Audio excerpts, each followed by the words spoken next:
everybody, and welcome to another episode, the broadcast of the podcast of This Week in Science. We are recording live, which happens every Wednesday at 8 p.m. Pacific time. And so you're watching the live, unfiltered version of this program. If you want all the editing and the cleaned up version, then make sure you subscribe to the podcast, and that will be neatly edited for you by our wonderful Rachel. Yeah, go away and come back later. I'm just kidding. Hang out. It's fun. This is the real thing. This is the real deal, everybody. Warts and all. We're here to talk about science for you hang the out. next You hang out 90 first. minutes. No. And I'm hoping, fingers crossed, that my internet is all fixed and ready for tonight. So everything, there's been a lot of work in this new place. We've been making things go. Is everyone ready for the show? Perhaps. Okay, at least that's in the positive realm of possibility. Perhaps. Okay, so we are beginning the show in 3, 2. This is TWIS. This Week in Science, episode number 894, recorded on Wednesday, September 28th, 2022. This Week in Science of the Future. Hey everyone, I'm Dr. Kiki, and tonight on the show, we will fill your heads with coffee, chromosomes, and Dr. Stephen Novella. But first... Disclaimer. Nature is a beast, one that we often assume has long been tamed.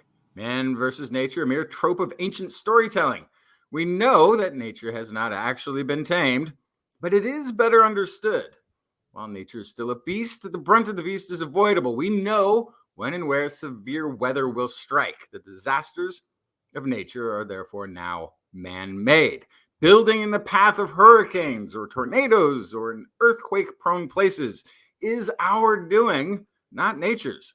Scientists have warned us. The methods we have relied on to fuel our economies, our cars, our homes, and our agriculture have consequences. Science has even given us the tools to predict storms, to track them, to give us time to act, to engineer, and to evacuate. And as a fierce hurricane hits Florida again, millions are fleeing ahead of the danger, and millions are still there, seeking higher ground out of the storm's path. We hope that they are able to stay safe.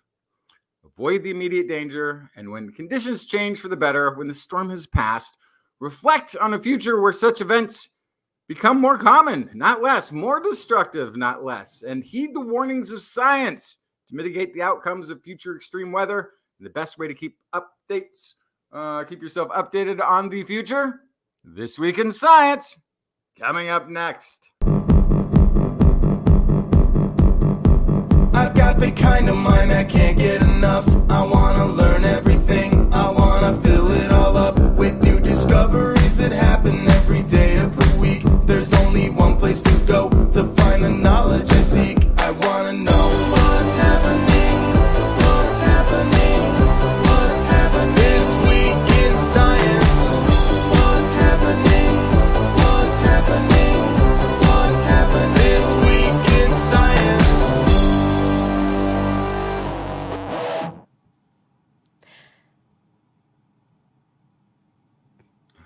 Good science to you, Kiki and Blair. And a good science to you too, Justin, Blair, and everyone out there. Welcome to another episode of This Week in Science. We are back again to talk all about the world of science. And this week we do have a special guest with us, Dr. Stephen Novella. Welcome. Hey, everyone. Thanks for having me. Oh, we're so glad to have you on the show. And as usual, we're going to talk about science, and Dr. Novella has been kind enough to talk with us about some science for a little bit, but we're also going to talk about a new book that he has coming out that he's written with his brothers, the Skeptics. Those of the Skeptics' Guide to the Universe. You may have heard of it once or twice upon the internet. Anyhow. Oh, it's the one that says on the cover in bright, bold letters, it says, panic! The other, it's the compliment to the hitchhikers. Right. On the show, I've got a bunch of stories to start out with. I have stories about chromosomal fluidity, epigenetics, and a reason to get outside. We'll talk about that at the end of the show. What do you have for us, Justin? What do I have? I have a one of those studies that says coffee is good for you. But this time they did the study on, wait for it, humans, which makes a big difference when you're looking for something that can actually help humans. Not just also, mice. what do we Good. got? We got, not a mice study this time, which is Amazing. the usual. We've got a Just Good News segment, Bird Population Edition. Mercury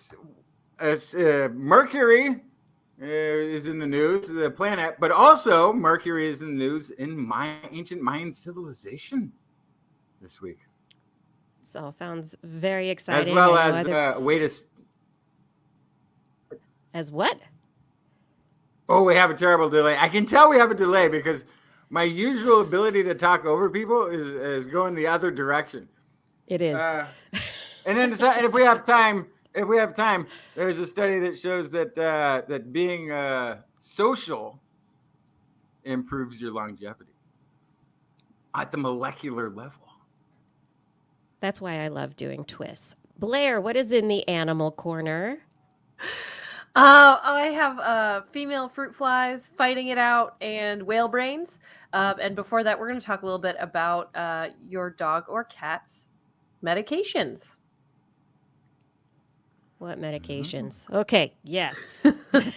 Let's have that conversation in just a moment, because first I want to tell you that as we jump into the show, you can always find us anywhere good podcasts are found. We're on all the majors. Look for This Week in Science. You can also find us when we broadcast live weekly on Facebook, Twitch, and YouTube.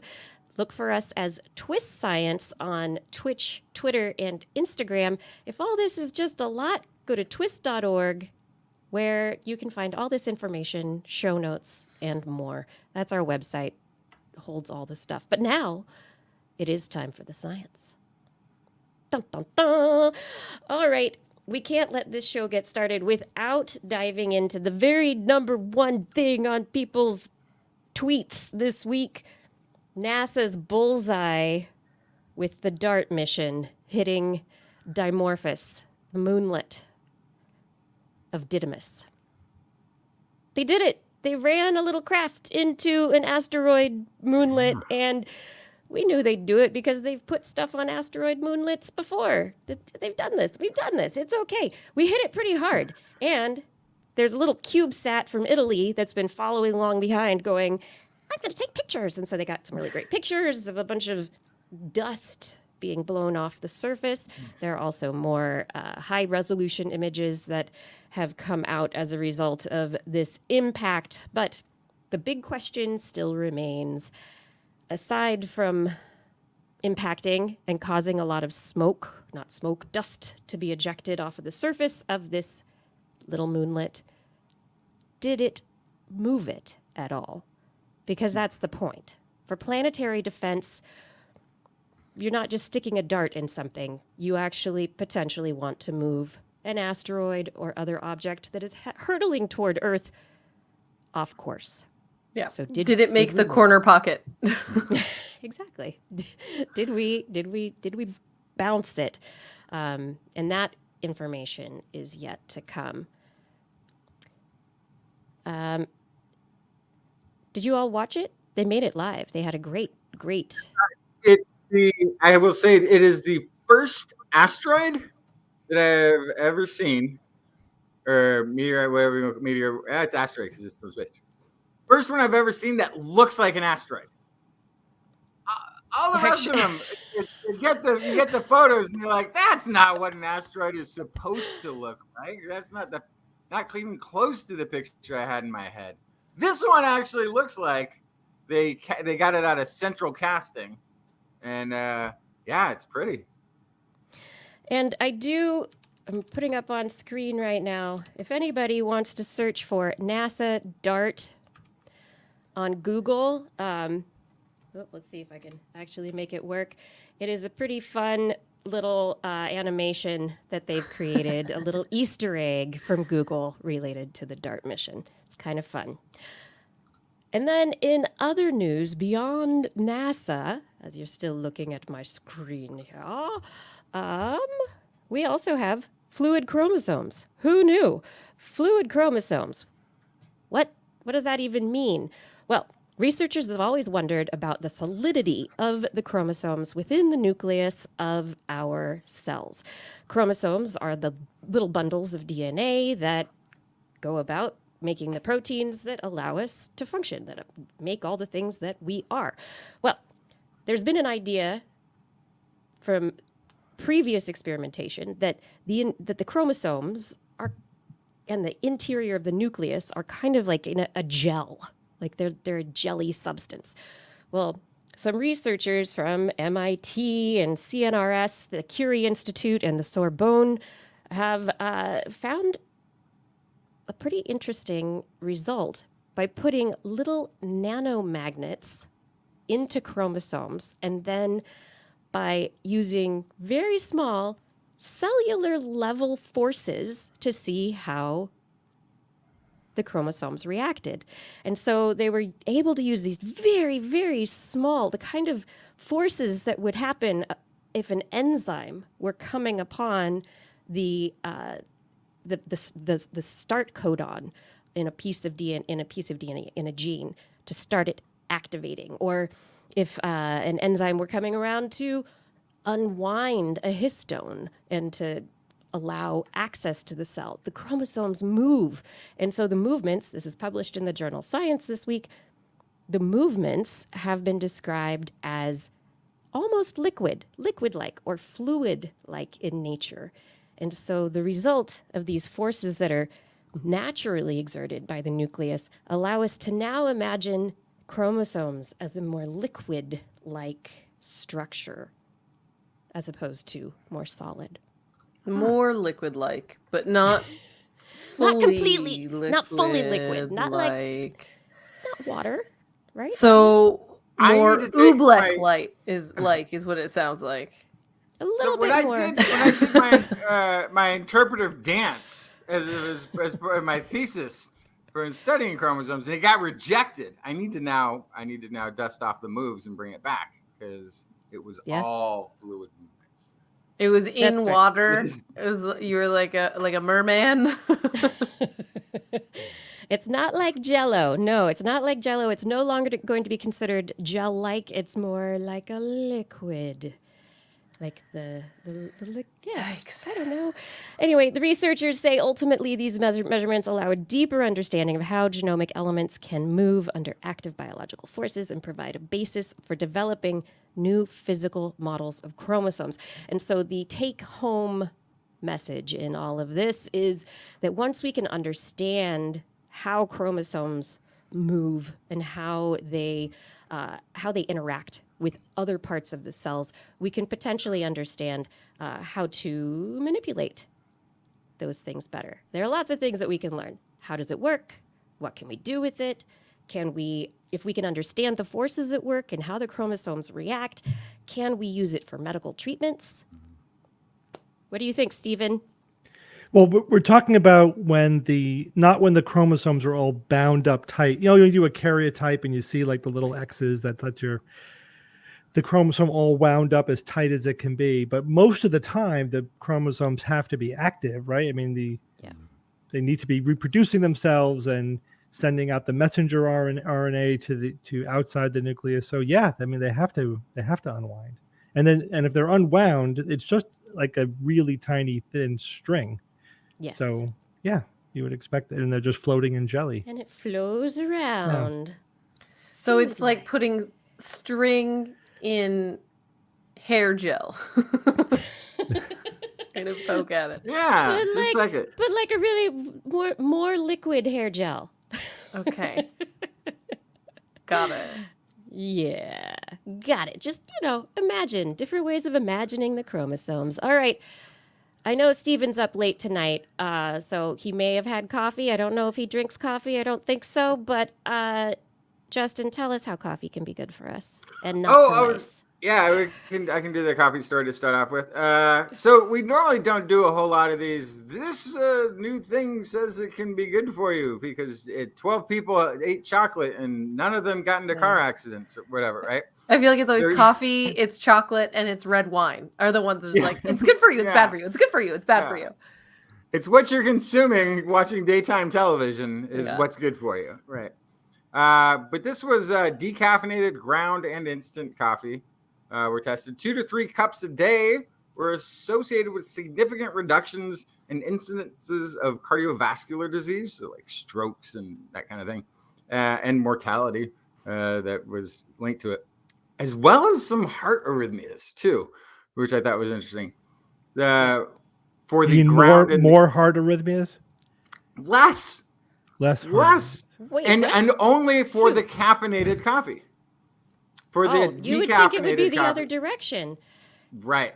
So, because part of the thing is you have coffee and we think, oh, that's how I get my caffeine delivered. But there's all sorts of other stuff in there that's that's compounds that are they're working. But the decaffeinated coffee, which was associated with the reduction of cardiovascular disease, was not associated with a reduction in heart arrhythmias.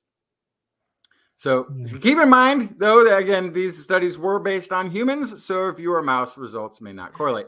The study by the Baker Heart and Diabetes Research Institute in Australia, published in the European Journal of Preventive Cardiology, included 449,563 participants who were free of arrhythmia or cardiovascular disease at the beginning of the study, which was some 12 they collected these folks' data starting in the mid 2000s, 2000, I think 9, something like this, 2008, somewhere in that area.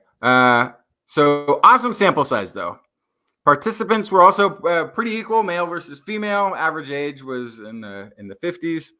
Participants completed a questionnaire asking how much coffee they drank, what kind of coffee they drank, or if they drink, they could maybe drink none. And then they also got separated into how much coffee they would drink on a daily basis. The majority of the intake was instant coffee. What? Yeah. That's definitely a European thing. This is a whole right. A lot more instant coffee. Yep. Yes. This is a whole interesting thing enough to talk about. Like, why are the Australians drinking so much instant? It's 44% were drinking the instant. Ground was only 18.4%, which that's do they have Starbucks? When I lived in Israel, it was only instant coffee and Turkish coffee. You had to find like a special store that would sell Americano coffee if you wanted a drip coffee. That's wild. Yeah. That's wild. So anyway, and then 15% were decaffeinated, 22% were non-coffee drinkers, and they served as sort of a control group for the just looking at the coffee thing. So they followed up about 12 years later. Cardiovascular disease was diagnosed in that time frame in 9.6% of the participants during the follow-up. Again, these are people who are median age is, I think, 58, something like that. So they're getting into that range where heart disease starts to show up. All coffee subtypes were associated with a reduction in incidence of cardiovascular disease. The lowest risk was observed with 2 to 3 cups a day when compared to the non-coffee drinkers. It was a 20% reduced likelihood of cardiovascular disease from the ground coffee drinkers. Only 6% lower risk for decaf, 9% lower risk for instant coffee drinkers. So there's something wrong with the decaf. Something that's not right about it. Heart arrhythmia diagnosed in 6.7% of the participants during that follow-up period. Ground and instant coffee, but not decaffeinated, were associated with the reduction as we were talking about. Again, ground coffee, 2 to 3 cups a day was like the best reduction. 17% lower risk of heart arrhythmias, 12% for instant. So while the study shows that coffee can extend longevity by lowering other health risks related to the heart, it should be noted that if they continue to track the participants in these 12-year increments, every study is based on sort of the time frame that you look at that, and things can change outside of that narrow window. It is expected if they continue these 12-year increments in a couple of studies down the road, all of the participants are expected to die of something. So that's usually the case. Eventually, Except for a couple. ends. Yeah, life results in death. So, but this is an observational study, which is how you get the hundreds of thousands of people. That's the advantage of this kind of study. You could do tons and tons of people, so you get a lot of statistical significance. However, you can't make causal claims from this kind of data. No. Let's say correlative. people who have heart disease think they're not supposed to drink coffee, so they don't drink coffee, and they're especially not supposed to drink the coffee with caffeine. So, that could be that people are avoiding those things because they have the disease. They don't, avoid the disease because they're drinking the coffee. I suspect there's so many coffee studies, like I said, in chocolate and wine. It's always these observational studies. There are so many confounding factors. I personally don't think you can make any kind of like causal claim from this kind of data, saying like if you drink coffee you'll be healthier. You can't say that from this data. Right, true. But however, and I totally agree with you, and I would get rid of the control group of the non-coffee drinkers then, because that you're absolutely right. If you have oh gosh, I feel like I have heart arrhythmia, but I haven't had it diagnosed yet, and caffeine makes it worse for me or makes me stressed. So those people, forget about them. The decaf drinkers, I don't know what planet they originate from. Their biology is probably very different.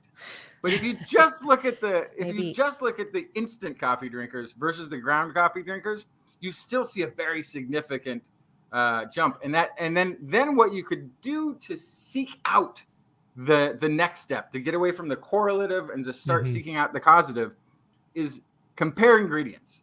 Compare what compounds make it into are present in a ground coffee that somehow are not part of that instant coffee formulation.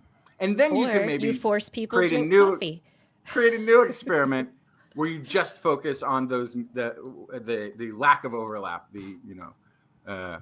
But yeah, of course, more study would need to be done. Yeah, I mean this is a good kind of study to generate a hypothesis that you then test with actual experimental data, like identifying compounds or whatever. But I'll give you an anecdote. Like, I don't drink coffee in general. I'm a tea drinker, but I drink decaffeinated. I don't take any caffeine because I have palpitations. So but that's the cause and effect is definitely I stopped drinking caffeine because I have palpitations for a completely unrelated reason. But I would be in that category of somebody who has arrhythmias and doesn't drink caffeine. And David Nevin in the chat brings up another really good point I was thinking about too, which is with self-reporting, there's so many problems. Like, for example, I drink 1 cup of coffee a day, but that's a thermos. So it's definitely closer to 3 actual literal cups. So how successful were they in getting real scientific numbers from these people? They weren't. Self-reporting data is always going to be iffy, but that's also what you like. If you're going to get 500,000 as your sample size, you're hoping that the brute force of numbers overcomes the noise of that. Yeah, but it cuts both ways though, because you have so many numbers, any kind of confounding factor can be statistically significant. Right. It actually creates noise. It makes the noise statistically significant. So you have to be especially careful when you're dealing with such huge numbers. But it's funny what you say about like the cup, because I treat migraines. I always take a caffeine history on all my migraine patients, and you can't just ask like how much coffee you drink, how much caffeine you drink, because people will say, "Oh, I drink 1 cup a day," but it's a 32-ounce, Starbucks, whatever. You have to get to ounces. You have to know how many ounces they consume, and if is it a big gulp? Yeah, right. So if the study didn't drill down to that level, that's another potential, confounding factor. I have some patients who say that they laugh and they go, I measure it in pots of coffee, not cups of coffee. Yikes. Again, I think I might have identified your problem. Yeah.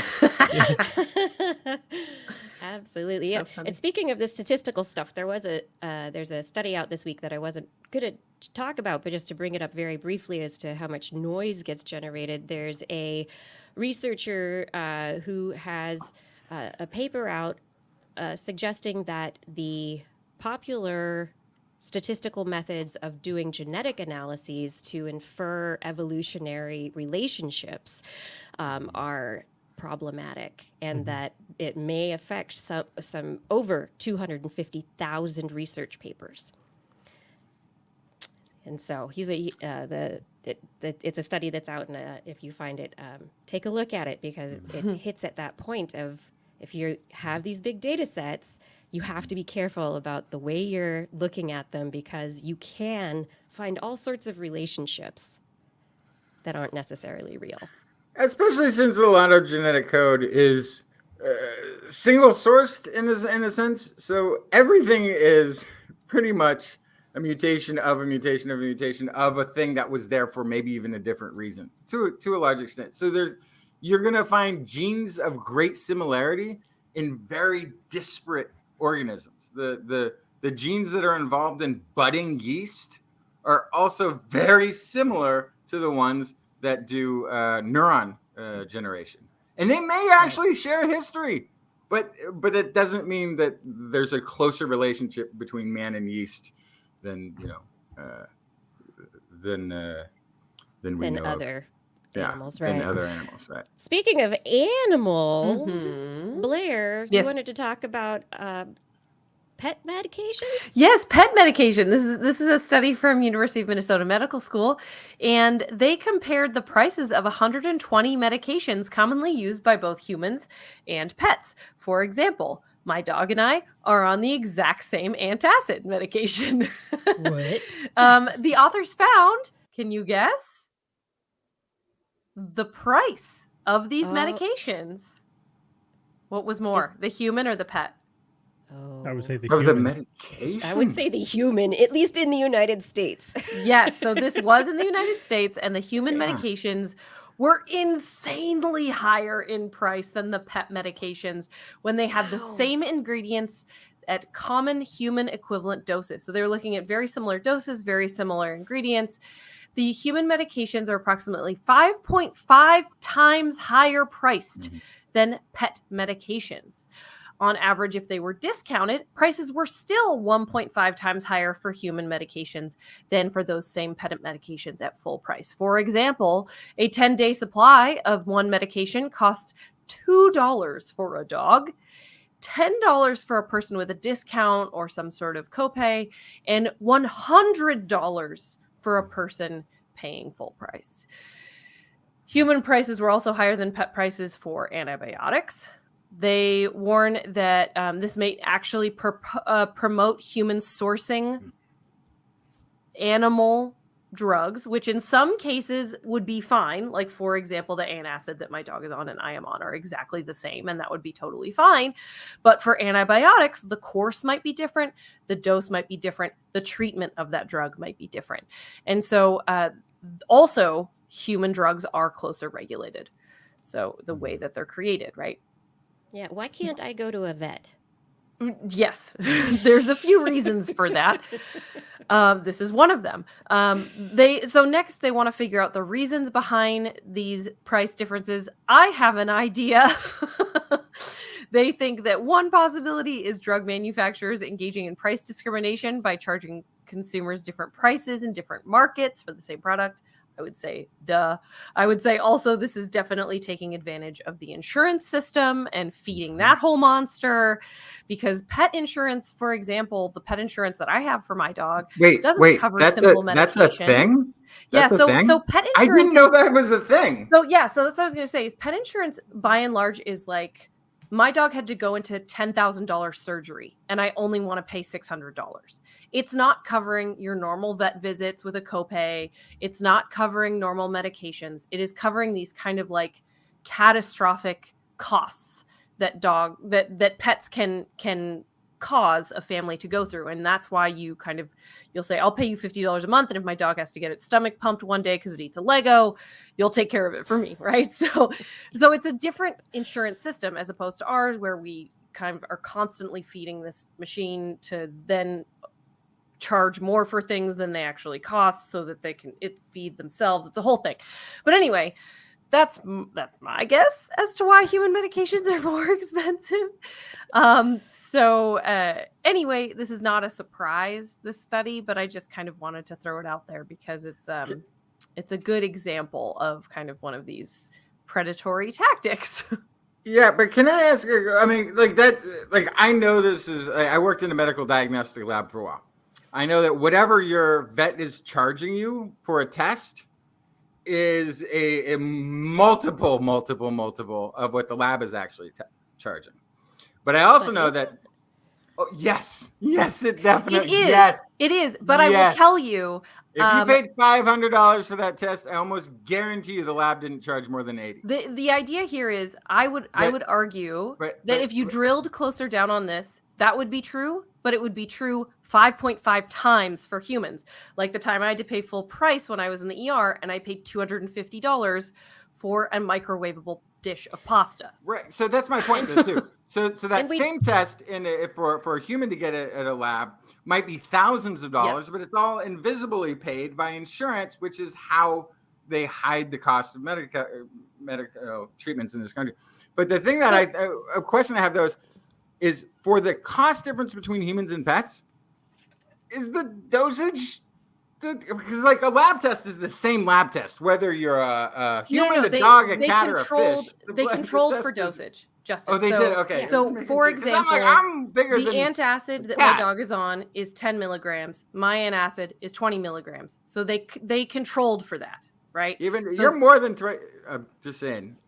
Milligrams per Am I kilogram, allowed to say right? that you're twice the size of your dog? Yes. But milligrams we per kilogram. actually have a prescribing doctor on the show with us who can probably speak from experience.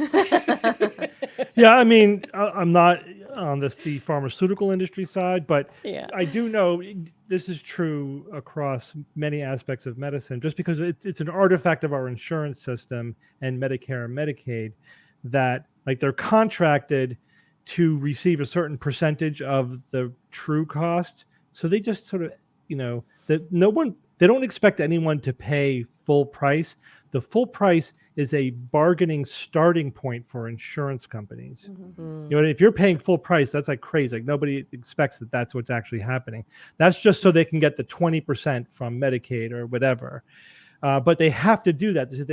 It's like against the law for them not to then charge you the full price, because then that basically shows that they're lying when they say that's the full price. Yeah. So they kind of have to position themselves that way. And from the pharmaceutical industry point of view, they basically make all their money on the American human market, and the rest of the world, including the animal world, doesn't pay those prices. But it's kind of built into the system because, again, it's just an artifact of the fact that like Medicaid and Medicare can't negotiate with pharmaceutical companies over prices, although they're trying to change that. But so that's basically where it's coming from. They just that's where they get all their profit from. They know they're not going to get it off of pets.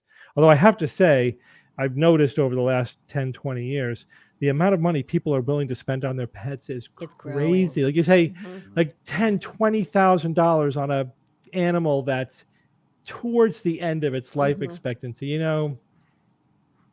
Just get a new pet at that point. I mean, people are going to do what they want to do. I'm not saying we don't take care of our pets, but really, you can really spend $20,000 on a 15-year-old dog. But I see people doing that. It's just amazing that they'll do that. Yeah, and I think that's part of this too. Is there's a different pain threshold for cost with pets versus with your own personal health. Sure. And so that's the other thing is I think pharmaceutical companies know that, and they know that if they charged way more for your pet medications, you'd go, my dog will have a stomach ache. It's okay. I can't afford to buy this every week. Or even just like diagnostic tests. It's like the stuff they've offered me for my pets, when they are at the end of their life, it's like, no, just make them comfortable. I'm not going to do a $2,000 MRI scan to find out that there's a $10,000 surgery I'm not going to do anyway. Yeah. So I Yeah. just think it really, when did that happen? Like I didn't realize at some point people just were starting to. And As that's the why, millennial on the It's a- show, Yeah. it's a I'll tell social- you Yeah, that I it's a think it's when social shift. millennials could no longer afford to have their own children, and so they Okay. decided to have Oh. pets instead. Yeah. Wow. And That so those tracks. pets are their Urban children. living, urban Yeah, and living millennials. Yeah. My day, old Yeller took to an ailment. You had a solution. It didn't cost you very Yeah. much. It All was right, before- emotionally charged. Yeah, it's true, but That's true. built character. Builds character. We don't What's need the back that. of the shed good for anyway these days? You young kids ever go back there? Okay, Justin, you're gonna just stop right now. We don't need to follow this train of thought any further. How interesting from a man who's on a show with an animal corner.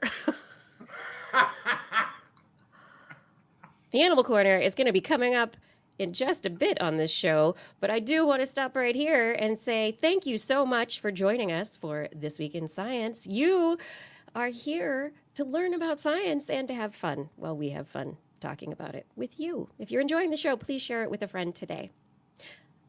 All right, we're going to come back right now, and it is time for us to specifically ask a lot of questions of Dr. Stephen Novella. Our guest tonight on the show, as I said, is Dr. Novella, who is an academic neurologist at Yale University School of Medicine. In addition to being the host of the Skeptics Guide podcast, he's the president and co-founder of the New England Skeptical Society, a fellow of the Committee for Skeptical Inquiry, and a founding fellow of the Institute for Science in Medicine. He is a prolific writer, blogging at Neurological Blog and Science-Based Medicine. He's the co-author of the best-selling The Skeptics Guide to the Universe, named after his podcast that he's been doing for almost about as long as TWIS has been going on. And now he's co-authored a new book with his fellow novellas, The Skeptics Guide to the Future. Thank you so much for joining us on the show tonight. Well, thanks again for having me on the show. It's always fun to talk about this topic. Oh, the future? Yeah. I mean, it's unwritten, right? We can just talk about that all night long. Make things up. It's all good. Yeah, I mean, so people ask me how long it took me to write this book, and I always say it's about 20 years or longer. My brothers and I have been, amateur futurists, technophiles, science fiction fans, basically our whole lives. So we really dug deep into this book. It was so much fun to research and to put it together. Just thinking about the possibilities of what could happen in the future. But of course, we didn't want to just riff, right? We wanted to take like a hard skeptical look. That's the Skeptics Guide to the Future, not just riffing about the future. So we did a deep dive on futurism itself, like the science of thinking about how things change over time and how to think about the future. Don't like to say predict the future because we're not psychics, and then predicting the future kind of implies that it's inevitable. And one of the points that we make in the book strongly is that the future is not inevitable. The present is not inevitable. Like things could have looked very different today if just things had zigged instead of zagged, If we made different choices. The future is something that we make by the choices that we make, right? We craft the future, but we can think about what's plausible, what's likely, and what types of things tend to happen, and how our choices will shape the future. So what did it mean to you to take a skeptical look at the future and at, kind of all of the various futurists and people who craft their living off of telling the future, or so it is? Yeah, so at the beginning of the book, we list what we call futurism fallacies, right? So these are just common mistakes that past futurists have made. And there are lots of patterns. The futurists tend to make the same mistakes over and over again. And so we, identify and explain as many of them as we can, and then we try not to make any of them when we talk about the future. So, like, for example, one of my favorites is that when we think about the future, we tend to imagine ourselves in the future, right? And in fact, science fiction often does that, and futurists of the past have done that. Isaac Asimov imagined a world 10,000 years from now with people from the 1930s living there, right? I mean, like exactly zero cultural change over 10,000 years. But but that's clearly not going to be the case. I mean, culture is changing the way we interact with technology, like even one generation to the next, let alone over hundreds of years or longer. The people who are going to be using whatever technology develops in the future are going to be different than us. They're going to have a different, morality, different relationship with technology. And you can't really understand the choices that they're going to make if you're just imagining yourself in that future, because that's not the way it's going to play out. Yeah, I mean, we don't have, I don't think, a spoken language or a written language that was around 10,000 years ago that is being used today. I mean, we're going to have such, if we look back 10,000 years to try to assume the difference, the gap between where we would be 10,000 years ago. And that's assuming not 1930s people all the way through, but that the rate of change over the next 10,000 years would even be anywhere near the last 10,000 years, which we can probably guess that it's going to be accelerated because of technology and everything else. That's one of the aspects of futurism that you have to focus a lot on, and people like Kurzweil and whatever have written about that a lot. Like, what is the pattern of the rate of change in technological and scientific progress over time? Moore's law, right? Just Moore's law. Well, I mean, it's doubling. Like Kurzweil argues that it's geometric, and that it's going to continue to do that. We're at the inflection point, but actually, it's more complicated than that, because not all technologies follow that pattern. I like one of the examples I give in the book, for example, is like when I was 10 years old and our family took a trip to California, from the East Coast.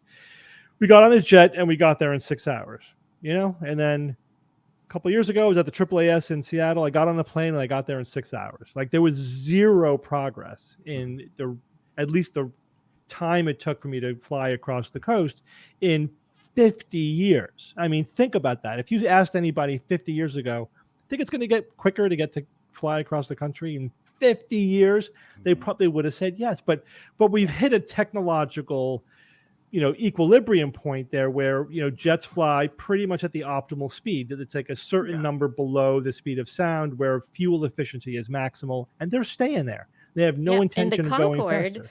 Concorde, which was the fast one, it was too loud. And you got to go supersonic. So and that worked for a while, but there were probably limited routes because of the sonic boom, and it was very expensive. The economics, right? Yeah. But there are companies trying to reboot supersonic travel, but it's hard to predict if that will take off, because again, it's like, how much are people willing to pay for that? And I've done a deep dive on why the Concorde failed. It's always more complicated than you think. It had to do with like limited routes and things like that. There was an accident, which definitely was a huge problem, but also they positioned themselves, and this is just decisions that companies make, and it just turns out to be the wrong one. It turns out that the commercial jets just outcompeted them in terms of first-class luxury. So you could be more comfortable for cheaper on a regular commercial flight than paying for the supersonic flight. Those seats were not as comfortable, and so they just got outcompeted, and then the business model fell apart. So you can't predict what's going to happen just based on superior technology. The superior technology doesn't always win out, because people have lots of reasons for the choices they make. It could be comfort, it could be convenience, it could be cost, it could be safety, it could be the environment, it could be fashion, aesthetics. Some people would argue that the Segway failed partly because people thought they looked dorky riding it. I mean, there are just things you can't predict until you put technology in the hands of millions or billions of people. And so, that's again another reason why you can't make these assumptions. And futurists tend to make, we'll be doing it this way because this is clearly the superior technology. It's like, yeah, but people might not like it. You know what I mean? Like, I still cook with knives, with steel. In fact, I bought hand-forged kitchen knives, hand-forged, because I like them, and they're the Santoku, like the they're folded pretty, steel. and the steel is really high quality. I'm not using some kind of space-age metal. Elon Musk is building the Starship out of steel. You know, because it's cheap and it's good and it works, and so there isn't this predictable pace of technological change in every area, and that's where it really becomes challenging. However, it is absolutely true that scientific research in some arenas is accelerating. There was a couple of studies which came out ironically after our editor cut us off for making edits to the book. Because you're never done with a book like this. At some point, the editor just cuts you off and says, "Stop sending me updates." You can't go anymore. Yeah, but there were a couple of studies where they used AI, right? Just narrow AI algorithms in order to essentially accelerate the rate of research to essentially predict, of the billion things we can look at here, what's the ones that are most likely to be true? And they essentially did 20 or 30 years worth of research in a couple of weeks. So that's a massive acceleration in the rate of scientific research that's happening now. That's one of those futurism promises that is coming true before our eyes. So, there's the whole spectrum from things have stalled or hit roadblocks and we don't know if they're ever going to get over it, to wow, this is much faster than anybody predicted it was going to be.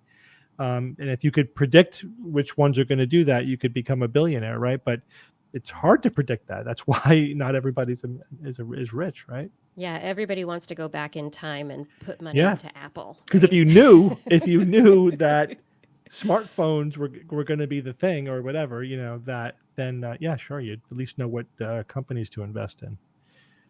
As a science fiction enthusiast, and this book is full of that mix of science and science fiction as it inspires science, and science as it inspires science fiction authors, who do you think, in terms of science fiction authors or creators, Imagineers, has gotten the most right? Do you think, from what you've looked at, you have an idea? I mean, I don't know that there's one clear winner, but I mean, a lot of people point to Arthur C. Clarke. I mean, he definitely was, not only one of the great, science fiction writers, but wrote in hard science fiction and, was very prescient about many things. A lot of science fiction. I mean, science fiction is interesting. There's a lot of futurism that happens in science fiction, so that's why we did, plumb that resource for futurism, and it's there's a lot of fantastic speculation there. But at the end of the day, they're writing a story, and the narrative has to come first. So there are certain things that they don't even try to get accurate because it doesn't really work with the story.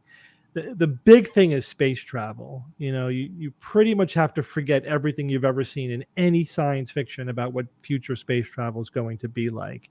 It's because it would be completely boring or just be so problematic, you can't tell your story.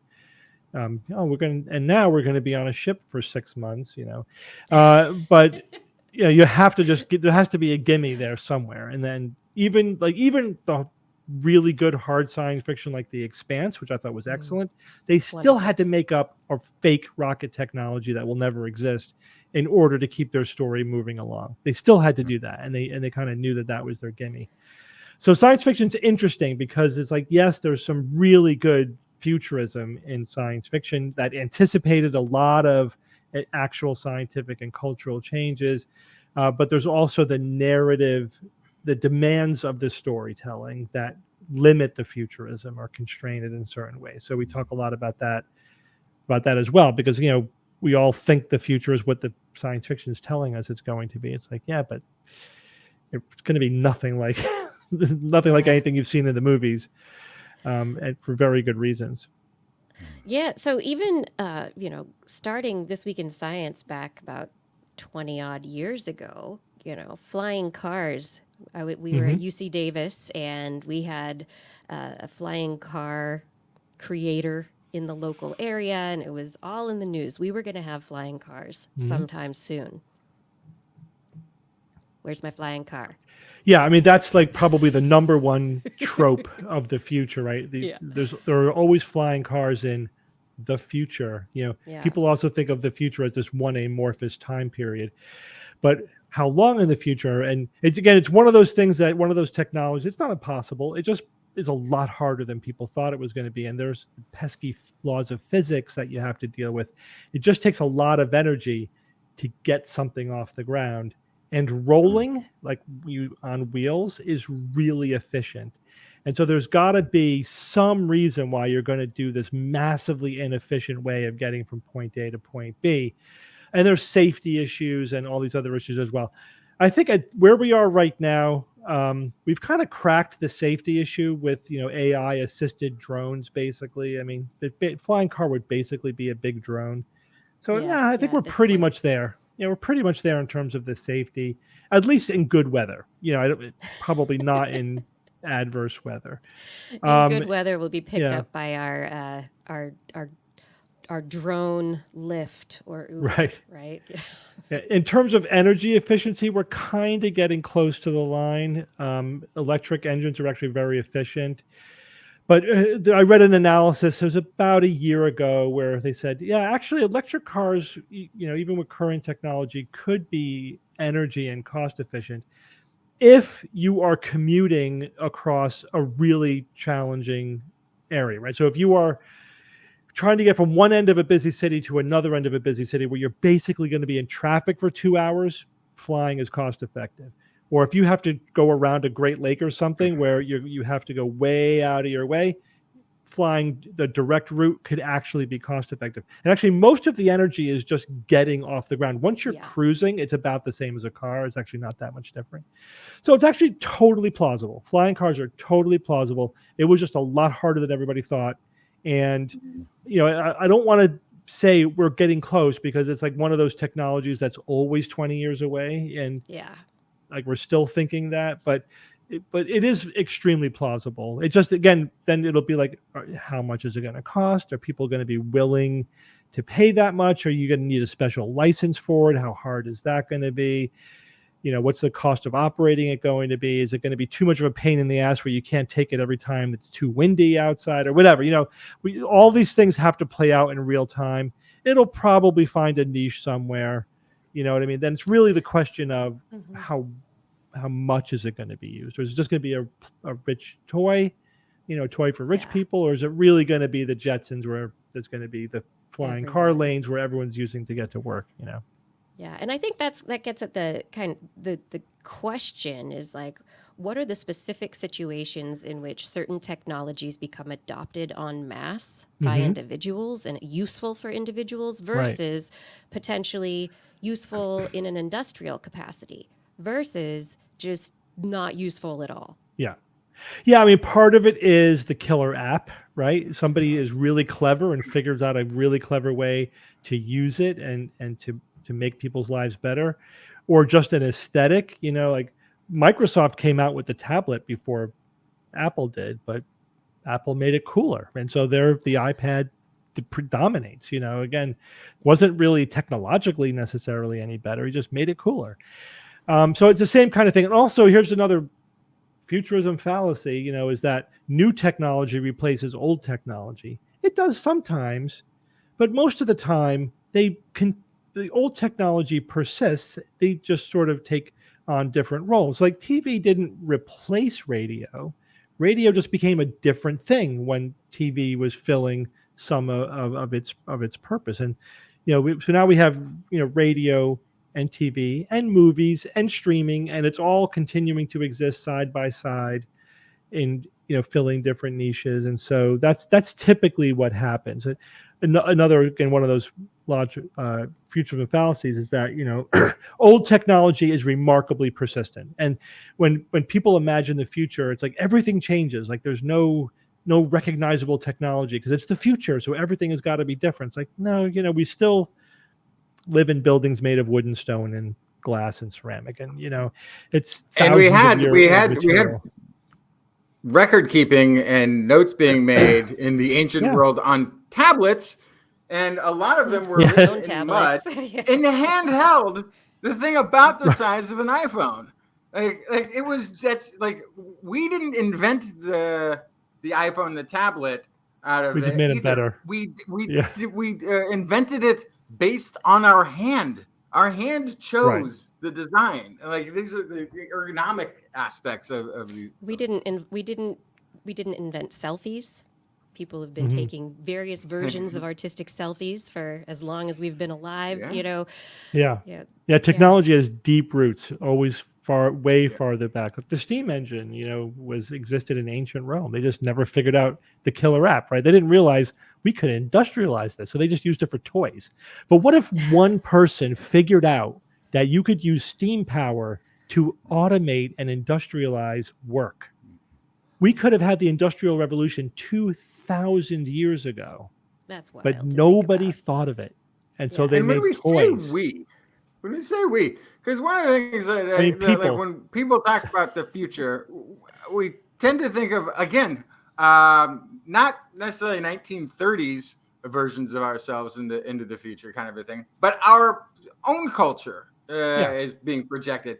Like we have like something like 40% of planet Earth is living under authoritarian governments that are probably going to use any technology to maintain power of a state body, not so much a human. Or not use it, turn it off, as in the case of Iran right now. Yeah, correct. That's why it pretty much, for many of the chapters that we wrote where we say, like, how will this technology play out into the future? Like, what would the mature version of this technology look like? We often we have to present, here's the utopian version and here's the dystopian version, because you're right. What if an authoritarian government gets their hands on this technology? That will play out very differently than if a liberal democracy gets their hands on this technology. And so that's the other thing how will technology be used? It kind of depends on things like the government and society and things that we're not really in a position to predict. We're not sociologists, or psychologists. We're science nerds. So whatever. We could. There's like a dozen ways we could destroy the Earth that we. Like the DART mission. The DART mission, which is great because hey, there's an asteroid coming, and we can put a thing on it, and then we divert it maybe. But at the same time, you're like, oh, hey, there's an asteroid coming. We could put a thing on it and adjust it just so when it makes its entry, it hits our enemies on the other side of the world. All of this is double edged. But again, it's like so hard to get beyond just the immediate socio-political economic thing that, again, 10,000, if we were talking in a 10,000 year frame, might be difficult to even imagine that the humans are the dominant species. There's the Doogie Howser mice that escaped. You're familiar with these? Most intelligent, genetically engineered mice that were ever created in a lab escaped. And they're now out in the wild somewhere because they were smart enough to escape. Maybe they come in 10,000 years and replace us. Or it could be the crows. You don't know. Or it could be the crows, or maybe they work together. Maybe finally we have 10,000 interspecies cooperation. On the different time scales, it's something I found that was really interesting with the book. Actually, is that you did kind of address these various time scales. At one point, you make the very basic statement. The future is anything from like a split second from right now to any time, 10,000, 20,000, 30,000, a million years in the future until the heat death of the universe, right? But then you do go through and kind of address, what might be possible in different time frames. Why was that? Yeah, I mean, it kind of gets both harder and easier to predict the future when you get farther in the future, because I think there's almost like this bimodal curve of difficulty. So if you're talking about 20, 30 years, you're just extrapolating from existing trends and emerging technologies. Again, you could still be wrong if you don't do it well, but I think we could make some pretty confident statements about like, oh yeah, batteries are getting better, solar power is getting better, computers are getting more powerful, AI algorithms are getting more powerful. We're probably going to have self-driving cars within 10 or 20 years that are real self-driving cars, not the almost ones that we have now. So there are some high probability predictions you can make over 20, 30 years. Then it becomes really hard, like to precisely predict what things are going to be like in 100 years, because there's so many different possibilities. Like, are we going to have fusion power in 50 years, or is that going to be more like 150 years? That's a hard prediction to make. But if you go far enough in the future, it's like, well, definitely by 500 years from now, we'll have fusion power. And once we get fusion power, that's pretty much it for a long time, like probably tens of thousands of years. That's probably the best that we could do. Now, there's always the wild out of cards. like deuterium and tritium and things like that, right? Yeah, right. Well, you could make it from You could make hydrogen that you get from water, so it's a pretty abundant resource. But the difficulty is really in predicting the timing of things. So again, and we don't even try, we just say, and when this technology reaches full maturity, whenever that happens, and we could argue about how long that's going to take. This is the potential of this technology. And we unfortunately only have sort of one history to look at, humanity. We don't have like the Encyclopedia Galactica. We could say, oh, with these civilizations tend to do this. We have no idea. We have one data point. But it's really fascinating to think about, like, what technologies plateau and for how long, and what happens when we run up against the limits of physics. There are physical constraints to things. We should be able, because we have. I mean, you say we have one data point, but it's our data point. Yeah, and it's tens of thousands of years of 10,000 years ish of civilization, and they're like going back. We have a history. We know the ape brain of humans and how they engage in the new things over and over and over. We know our political systems seem to repeat over and over and over. Ideologies seem to repeat over. All these things repeat. Yeah. So what your job then is to take. Okay, what if we give this ape-brained, somewhat predictable creature new technology? Yeah. How do they then do the same thing that they always do, but on this other scale or in this other arena?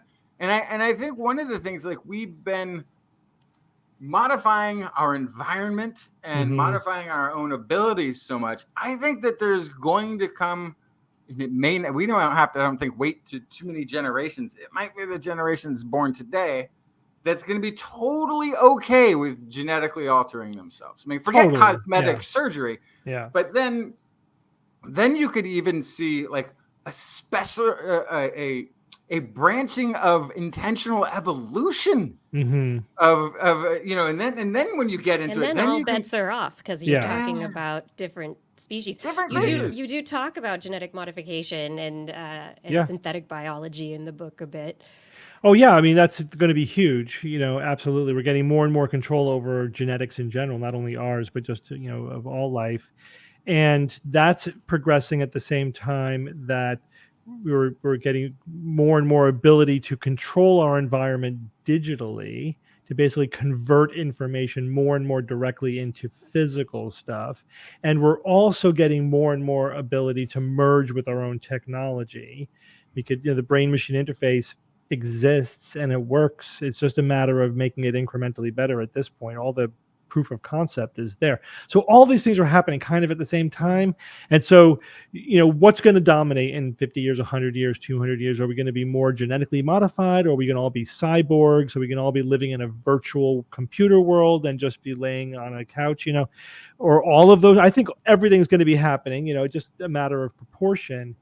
But that's, again, where it gets really tricky. But I agree. One of the patterns that we tend to see over and over again is that some new disruptive technology gets introduced, everyone's aghast, and there's a lot of protest and pushback, and then, within a generation, everyone is just okay with it and is normal now. But before we get to cyborgs, we have to. The world has got to agree on the standard input.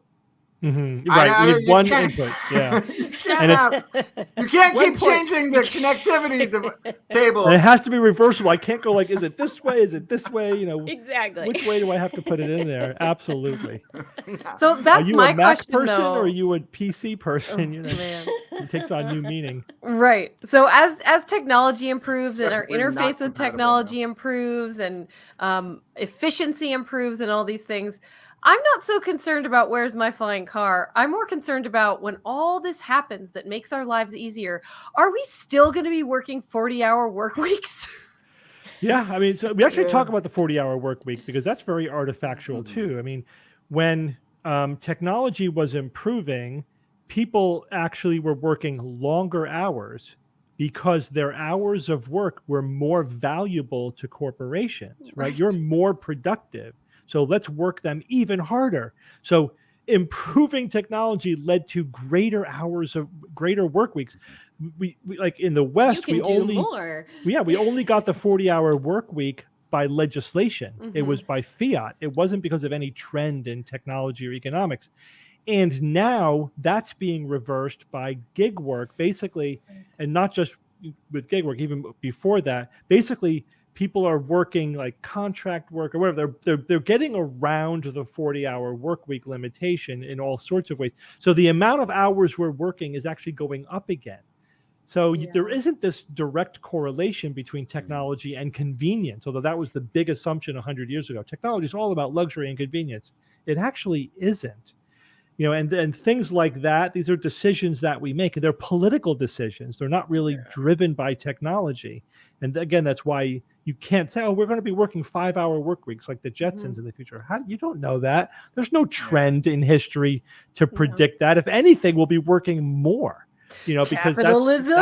That's the trend. That's the thing. It's like I think at some point it does become more Star Trek, and I get that we're following around a military group all the time, so they're not talking about transactional stuff. But they don't have money in Star Trek. Well, yeah, they don't on a starship. They don't on a starship, but they're also all in military conscripts. For all we know, we don't really know how they got there. But the thing is, you know, we're already at a state to explore new worlds. Maybe. It's the future. You don't like. Did they have a choice? They grew up in the Starfleet system. Okay, you need to see the most recent Lower Decks episode. Okay, yeah, I haven't watched that one yet. So, but the thing I was going to say, those, you know, we already live in the United States, at least, in a society where 90% of the population only has a 16% stake in the stock market in the country. So there's already like such a disconnect between what we're the money economy and how people are surviving. It's not actually that big of a leap to get away from it when that many people aren't that involved with the economy. Yeah, again, that's a trend that's really hard to predict because there's the wild card in all of this. Because you know, it's really fun to speculate and to try to extrapolate current trends and technology into the future. But when you look at the actual history of the advance of technology, what we see there's just this, every now and then there's this disruptive technology that nobody anticipated, which completely obliterates all previous predictions immediately. And so it's almost guaranteed that that's going to happen. And like none of us have mentioned the real things that are going to completely disrupt the future.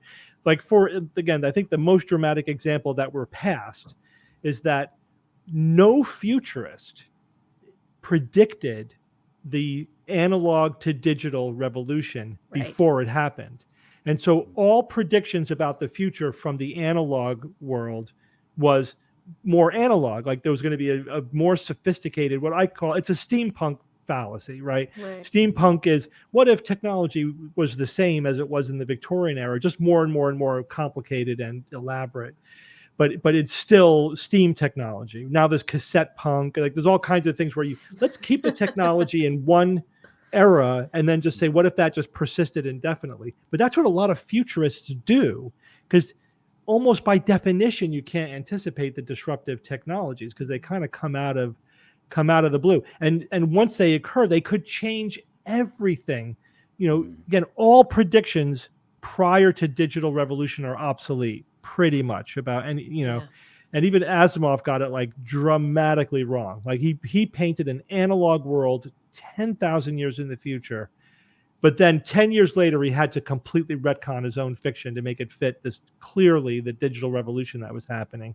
And then even then we didn't anticipate the full implications of it. Nobody saw like, the smartphone coming when it did. Again, only when the technology is already sort of existing, that's when it starts to appear in science fiction, but nobody really anticipated it. So like we try to think about what's the disruptive technology that no one's really thought about? Like what could it be? And it's just so hard to say. That's kind of the point.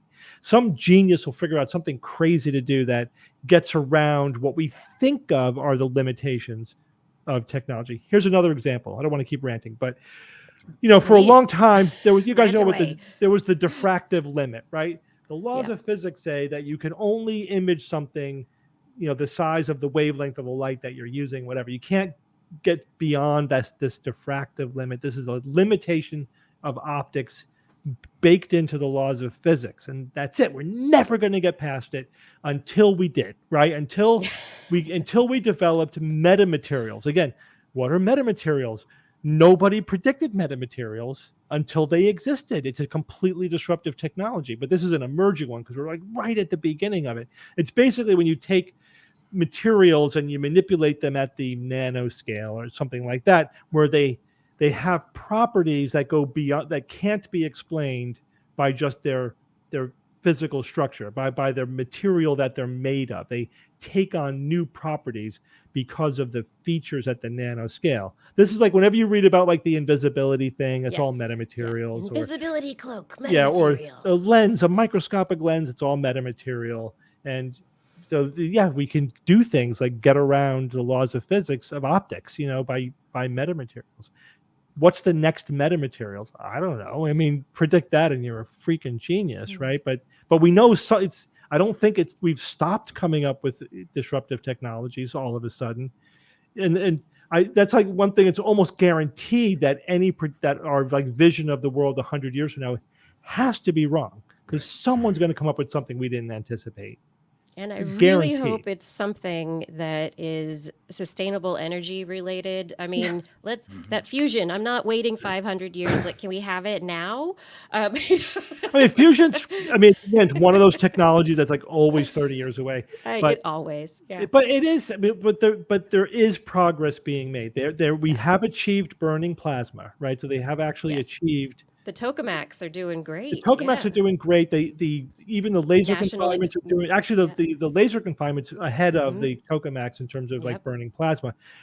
But then after, again, this is like I was killing myself because after we wrote, because there's a fusion chapter in the book, and after the editor cut us off, there's a study came out that said, hey, here's a design for a fusion reactor where you don't have to have sustained fusion, which of course is like the hardest part about having plasma energy. It's like you can just have little fusion explosions and they're not sustainable, and that will generate a lot of heat, and that will heat the steam and turn your turbine, and there you go. It's like, shit, my chapter's already obsolete because we didn't include this whole new idea that I didn't think of, but somebody's like, hey, let's forget burning plasma. Let's just have tiny explosions. And they did it with a really clever way. They used sonic cavitation, like, a shrimp snapping its claw. Yeah. And to collapse it down. But it's just for a moment, just long enough for it to explode and make a lot of heat. And then you just keep doing it again and again and again. It's like, crap, that could work. And now, the next edition of my book is going to have to completely, now add a new angle to it. But at least, this is the kind of book that, it can be updated as we go into the future. I mean, one of the other topics is room temperature superconductivity. And like this week, a paper got retracted that was like a major room temperature superconductivity paper. It's like, that's another good example of how you can't predict the pace of scientific and technological advance. So if you lived through the 1980s, you lived through all the hype about high temperature superconductors, because they discovered this ceramic, like a new class of materials that was high temperature, meaning you don't need liquid, hydrogen. You can be at liquid nitrogen temperatures, and that's a lot cheaper, than liquid helium or liquid hydrogen. And so it did really matter. It was a very important technological advance, but all of the hype was, well, if we made this much advance over this period of time, in 10, 20 years, we're going to have room temperature superconductors. Everyone was saying that. And I was too young and naive not to doubt it. I'm like, oh, great, that's going to be awesome. And now here we are 40 years later, and we are no closer. Not that they haven't advanced the science, but really, and there's been some incremental advances in the temperature and blah, blah, blah. But really, we're still dealing with the same ceramics, and we're still pretty much at the same point. And every time I read a paper about it, there's always a gotcha. It's like, oh, that's a high temperature. Oh, you got to be at 1 billion pascals. I mean, you got to have, like the pressure of like a diamond anvil or something, and that's when you could do it. and that's probably not even a pathway to room temperature superconductors that we could like build computers out of or whatever. Right. You're So not going to have that in your kitchen. Yeah, we've just hit a wall, and we don't know if it's even possible. We just may never have room temperature superconductors that are pliable and work in one atmosphere and, whatever, all the things we would need them to be. Who knows? But if they do, we could say, hey, but if they do, this is what that will be like.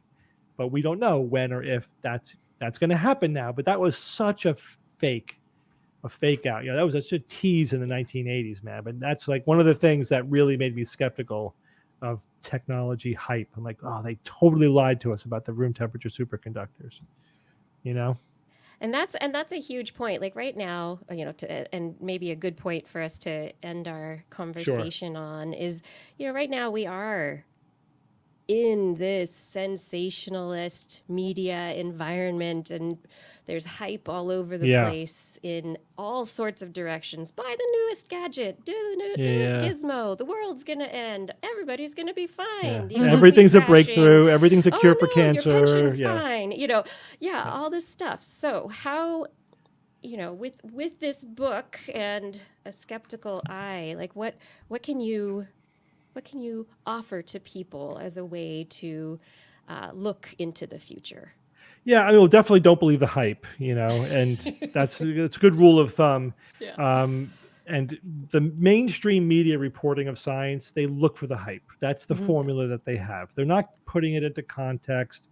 They're really just, what would be some fantastical application of that? Then that becomes the story, not that there was just some incremental progress in this, in understanding the phenomenon.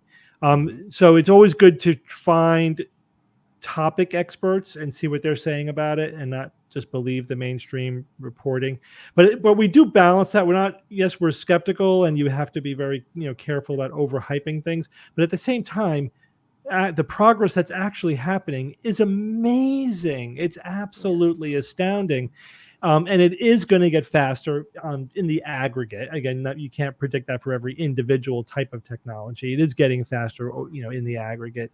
And, the potential stuff that is going to come out in the next 10, 20, 30 years is amazing. Again, if you've been paying attention, in the last 10 years, the AI applications have absolutely exploded. Actually, I had the opportunity to talk to an AI expert last week when we were doing a streaming event.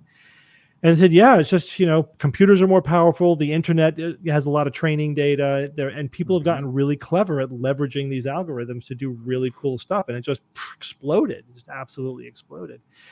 Again, not something, yet we kind of hit a wall with AI for like decades, and now suddenly it's exploded. Again, you can't really predict that, except that, at some point it'll probably get better. It's hard to map out exactly how long it's going to take, and then it'll happens faster than you think it's going to happen. So it's a wild ride, so just enjoy it. I hope people can take that optimistic angle, because there is so much to enjoy, like your book. Yeah, absolutely. Thank you. Yeah, thank you so much for joining us on the show. It's a ton of fun. Your book, The Skeptic's Guide to the Future: What Yesterday's Science and Science Fiction Tell Us About the World of Tomorrow. Where can people find it, and where can people find you? Yeah, so it launched yesterday, so it's now available to order right now. You can get it at Amazon and pretty much anywhere people sell books. If you just go to our website, theskepticsguide.org, we have a book page that links to the official book page, which has all of the places that you can get it. So it's available in the United States, Canada, the UK, Australia, and New Zealand at this point in time. And we always get contracts for other languages, so that those are filtering in, but nothing's going to be available in other languages for a while. So you could just order it online, and of course it's print, Kindle, and audio. I recorded the audio version of the book. Is that one of those that I'm looking at? Is that Barnes and Noble? Yeah. They still exist? Hey, books are coming back. Books are an old technology that people are not giving up on. They're actually book sales, hardcover, paperback. books, paper, physical books are increasing at this point. I go to bookstores all the time. And yes, Justin, there is a Barnes & Noble actually close to my house that I go to frequently. Oh, I think that's fantastic. I thought they all went away. No, The one in the old hometown disappeared, and so then you just assume it was everywhere. Like the Blockbuster in town disappeared. Yeah. You go to another town, you don't see a Blockbuster. No. Yeah, Those are but gone. Those are all you gone. can't. You also. can't feel it. You can't feel a movie with your fingers. You can't as smell you- it. You can't smell the paper. Streaming did kill Blockbusters, but ebooks did not kill physical books. But But again, it also, just it also people has like the it. details, which changed Yeah, how but they everyone- finance movies. Which is Everyone out there, support authors, support bookstores, and also support your local libraries. Very important resources. Thank you once again. So great Thanks, to guys. have you Lot of on fun. the show. Such a great time. Yeah, really good to see you again. Have a yep, good good night. seeing you too. Good night, guys. right. All righty, everyone. Conversation. That was fun. What a great conversation with Dr. Novella. I want to remind you, you are currently in the throes of This Week in Science. It's a wonderful, science-y place to be in the midst of discussion and curiosity related to science. If you enjoy the show, please head over to our website, TWIS.org, and click on the Patreon link. Patreon is how we support our show through listener support, and at $10 or more per month, we will thank you by name at the end of the show. It is now that hour that we come to, we know and love on This Week in Science. Is it a whole hour? No, at this time, no. What? Blair's Animal Corner. She's really expanded her slot. She loves the small creatures, great and small. Biped, millipede, no pet at all. If you want to hear about animals, she's your girl. Except for giant pandas and squirrels. There's Animal Corner. What you got, Blair? Ooh. I have fruit flies. Fruit flies. Fruit flies. We talk about fruit flies all the time. They're really great to study. And one of the things that lots of researchers study with fruit flies is male mating roles and their behavior and how they compete with one another.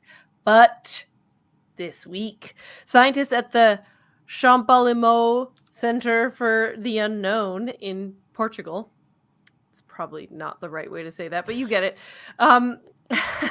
has an idea that female fruit flies have a lot more to do with this process than previously believed. That's because it's well known that female fruit flies normally display aggression over food and territory. So what about mating? Why has this not been looked at before? It's because the males have aggression when they compete for mates. And so it's kind of like, wash our hands of that. They're the ones competing over mates. And it's usually kind of a one or the other thing when you're talking about animals. Are the males competing? Or the females competing? Who's got the advantage, right? And so that was always the understanding before. But considering that females do display aggression over food and territory, might they also show aggression related to mating that just has not previously been noticed? And because I'm talking about it, you probably have an idea what the answer is. So they have discovered a new type of female behavior in fruit flies, something they call aggressive sexual competition, specifically related, in this case, to a species where males already are competing. The new behavior was uncovered when they placed 2 virgin females and 1 male in the same chamber. Why do I say virgin females? We're getting there.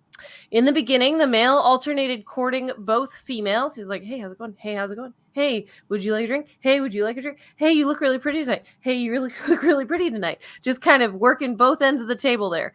And at that stage, there were no problems. They didn't mind. They were both getting courted. They were happy. However, as soon as he began actually copulating, actually mating with one of them, the other female attacked. She headbutted, she pushed. What? Mainly, she did this on the female's rear end, of course, where the actual copulation was taking place. Just cut that out. Yeah, hey, what are you were talking to me. This is curious because when they reverse the situation, when there are two males in the same chamber and one female, both vigorously court the female simultaneously. So the males are both kind of vying for the female's attention, but once the mating starts with one of the males, the losing male doesn't attack. He just continues to court the female, going, hey, are you sure though? I'm over here. It's maybe when you're done. So it's kind of doesn't give up hope. So this was the first initial finding. They were like, oh yes, there is some aggression. So then they wanted to know what signals were impacting this behavior, especially considering it's similar aggression to, again, what they see related to food and territory. So they tested these kind of different experimental conditions. One was that to become aggressive, the females had to be courted first. If a female virgin entered the chamber while another pair was already mating, she didn't care. She had no investment basically in the process because the male hadn't courted her previously. So they understood enough that oh, he's not interested. As opposed to that lying son of a... Anyway, they also found, the reason I brought up virgin before is that if females had recently mated, they wouldn't become aggressive even if they were initially courted. So they already got the sperm they needed to breed. So they were like, I'm not fussed. That's fine. You go do what you're going to do. The other thing is that smell was a determinant factor. Aggression only happened in the presence of food odor. Mated females become aggressive towards each other in the presence of food. So after they've already mated with a male, they just fight over food. But when the females were virgins, so they had not mated yet, they still aggressed in the presence of food odor. So the idea they're thinking here is that the food odor overall is a kind of push towards aggression because food is part of a successful pregnancy, whether you have mated already or whether you have not mated yet. Food is part of the equation. So it's possible that if there's no food around, they're less fussed because they might not carry a pregnancy to term anyway. I don't know. It's pretty weird. And by to term, I just lay a bunch of eggs. But they also found this was in fact the odor that was doing it. It wasn't anything else related because they looked at odor receptors in the flies, and when they blocked those receptors, their aggression was significantly reduced. So olfactory factors were a significant role, and in fact, more than visual signals. They also tested this on blind flies, and they were still aggressive towards other females in the presence of food odor, even if they could not see. So this means this is new context for female fruit flies competing for sexual mates. Not something that's been studied very much at all, if at all. This also adds to the growing body of evidence that fruit fly females have complex behaviors that relate to social, emotional, and internal states. Of course, this is another insect with their kind of clump of nerve cells for a brain that is displaying this kind of complex behavior that is more than just a very simple on-off switch response to stimuli. There's lots of things going on. So they want to use next extensive genetic and molecular tools to investigate the neural underpinnings of this behavior, because fruit flies now, this is a great example of a study animal that we know how to manipulate in a bunch of ways already, displaying something interesting. So it's going to be really easy to come up with a wealth of research based on these guys. The other thing that I want to mention here is that at a larger degree, it could be time to re-examine sexual selection in the animal kingdom when it is attributed solely to one side of the coin. There can be sexual selection and sexual competition happening on both sides. And this is a really good example of that. So just because you've seen the two bucks fighting with their giant antlers, that doesn't mean the females aren't also competing for resources and mates. So just kind of a good reminder when we're looking at behavioral ecology, right?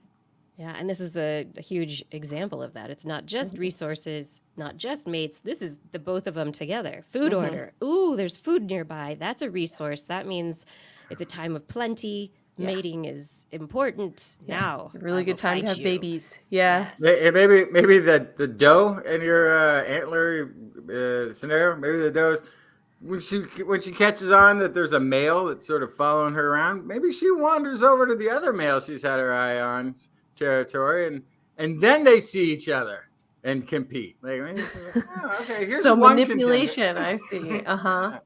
You never Perhaps. know. Justin, are you dear. speaking to previous experiences in courtship? Anyway, moving on to whale brains.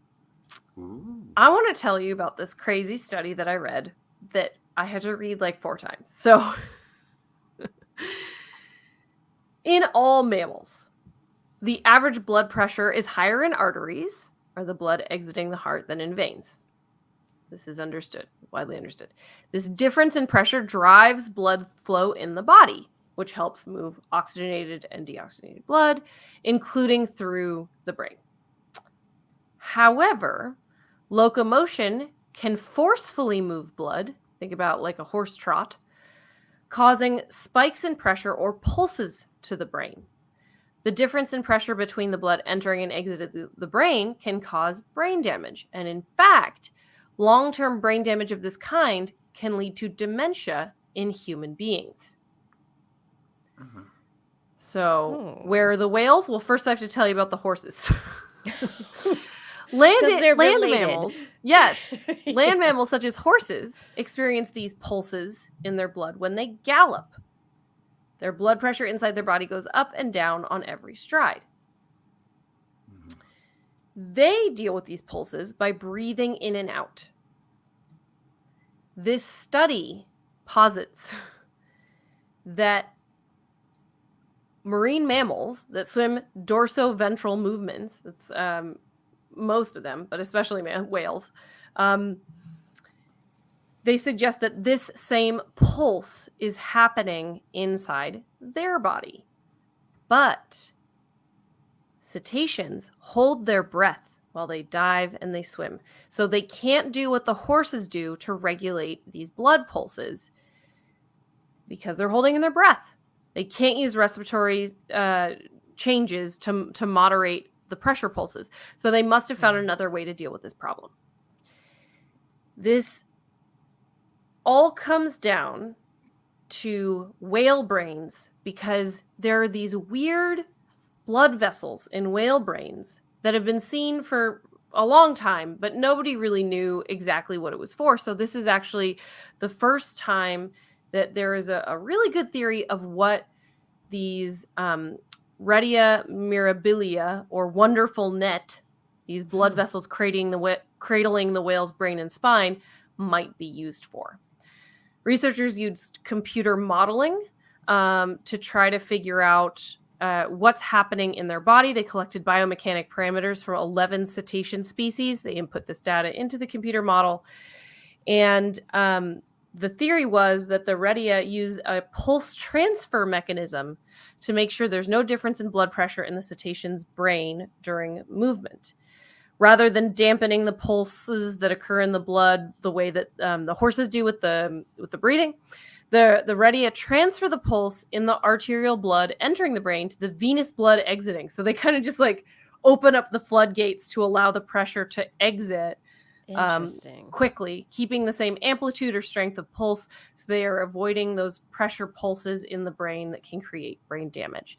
The computer model supported that prediction that locomotion generated pressure pulses can be synchronized by pulse transfer mechanisms, and that reduced the pulsatility of flow by up to 97%.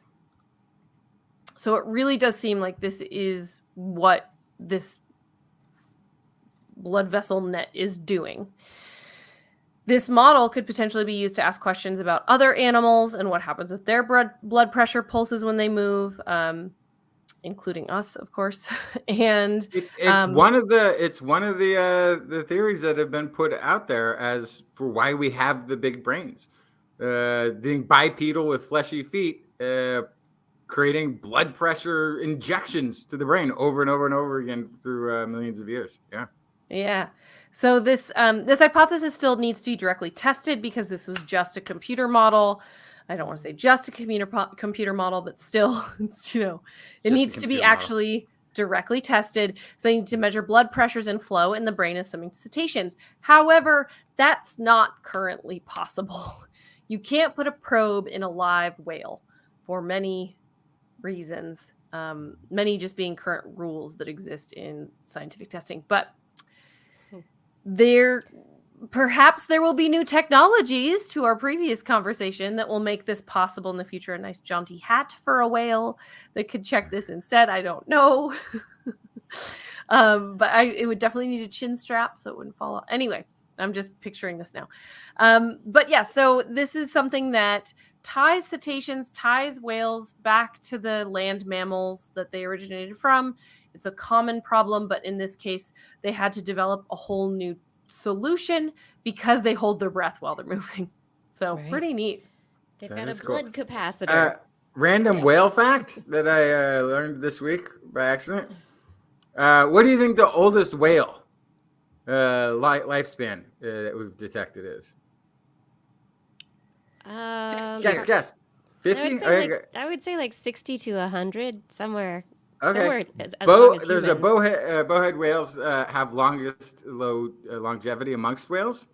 211-year-old whale. Mm-hmm. If we don't kill them first. Oof. Yeah. And if you want to know whale facts, you should be watching The Extraordinary Attorney Wu, because there's whale facts galore from The Extraordinary Attorney. Yeah. Apparently, the bowheads have a gene duplication somewhere that slows cell division. Cool. That they think is tied into they're still looking into how it is they managed to find one that they live longer than other whales to begin with, but 211 years. So long. Yeah. All right, Justin, what do you have to talk about? I've got just good news. Let's get through this show with some good news. Great. Wait, why is it? Hey, can I ask you, why is it always, when it comes to the part where I'm going to do things, then it's like, nobody else gets this. All right, Blair, let's get through the animal corner. That's because I go faster, Justin. Let's go. All right, well, that could be true. I'm planning on going quickly through my stories at the end. Just good news. The good news segment that finds the silver lining in the mercury-laden drinking water of an otherwise perfectly good story well and offers you the first sip. Just good news, bird population edition. According to the once every 4-year State of the World's Birds report, half of all bird species are not in decline globally. 7 out of 8 are not being threatened with extinction. So that's good news. Mm-hmm. Using data from the International Union of Conservation of Nature, report found that 51% of bird species worldwide do not have declining populations. Roughly 87% are not considered threatened with extinction. Things the birds making it in a man's world need to do to stay off these threatened lists. A few tips for our feathered friends out there. Avoid high growth, unsustainable agriculture areas and logging, places like the rainforest. Also avoid invasive species and climate change and other human activities, and you'll be fine. When compared to the past, avoid climate change. Yeah, and so this all sounds good. Like a bunch of these birds are fine. So when they compared it to years past, BirdLife International, which has decades of survey data, said there are now 2.9 billion fewer individual birds in North America than there were in 1970, an estimated drop of 29%. That doesn't sound as good. Oh, okay. European Union has seen a net loss of around 600 million birds, roughly 18% of the bird population since 1980. Both cases, the losses are most acute among long-distance migrants and farmland birds. So city birds apparently doing fine. The ones that stick around, like, wait, we got pigeons and crows and seagulls. Love those. This is why you're not supposed to let your dog off leash in shorebird habitat, is because the migrating birds will get scared away, not store enough food, and not make their migration. And why you should keep your cats indoors. Mm-hmm. Yeah. So just more than half aren't declining, though. So that's still That's good bad, news. Justin. That's bad. Just more than half. Cities of ancient Maya. This is cities of ancient Maya. The news Mayans. story. Okay. My news story. Maya Mesoamericans, long the subject of speculation. Google Mayan collapse, and you will likely come across a convincing argument for why the Mayan society collapsed in the 9th century. And in fact, you may even find 80 convincing arguments, because there have been a lot. And despite being convincing, they are at least all mostly wrong, on a sliding scale between mostly wrong and completely wrong. First of all and foremost, because despite the fact that the Mayan society collapsed, it also didn't so much collapse as it was a reorganization of increasingly decentralized power structures that then went their own way. And it wasn't so much a societal collapse as just evolution of society over time. But also because many of the theories predate the bulk of our archaeological understanding of Mayan culture. Prevailing theory was agricultural failure of a population that expanded and they couldn't make enough food for everybody. And so there was just starvation and climate change, and a drought hit them and just wiped them out. But we now know that this was a society of farmers who were the most advanced agriculturalists in the world at the time, and had a knowledge of climate trends and engaged in massive scale land management that prevented mass starvation, even in severe drought conditions, because they've been at this for a very long time. They knew how to live in harmony with the environment and anticipate things better than apparently modern humans are able to grasp. But beneath the soil surface has been discovered an unexpected danger: mercury pollution. In a review on Frontiers of Environmental Science, researchers conclude that this pollution is due to frequent use of mercury-containing products by the Maya in the Classic period, which is between 250 year 1100. Population is in places so heavy that even today it can pose an environmental health hazard for the unwary archaeologist. So apparently the mercury was very concentrated in cinnabar, which is, I guess, this thing that you can make red pigment out of. And red pigment was very popular amongst the Mayans, and they put it on everything. It was all over the place. And they've discovered vessels that contained liquid mercury. Well, it's room temperature mercury, just liquid mercury. And like, they were collecting it. And what's also interesting is that they were finding this material also didn't, the cinnabar didn't grow in the main territories of the Mayans. So this was also more examples of ancient long distance trade routes. But the toxic effect threshold for mercury in sediments is defined as 1 part per million.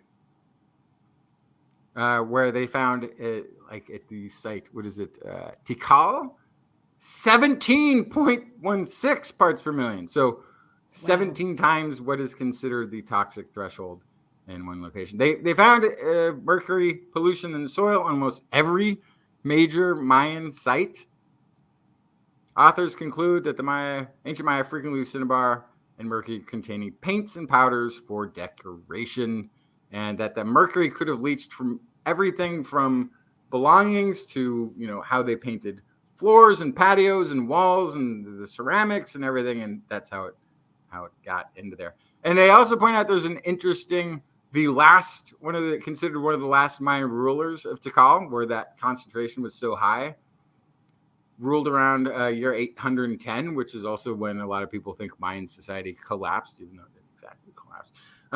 He is depicted in frescoes as being pathologically obese, which obesity is a known effect of a metabolic syndrome, which can be caused by chronic mercury poisoning, along with all sorts of other effects that can come with being affected. So, yeah, you can have impaired vision, tremors, liver problems, paralysis, mental health issues.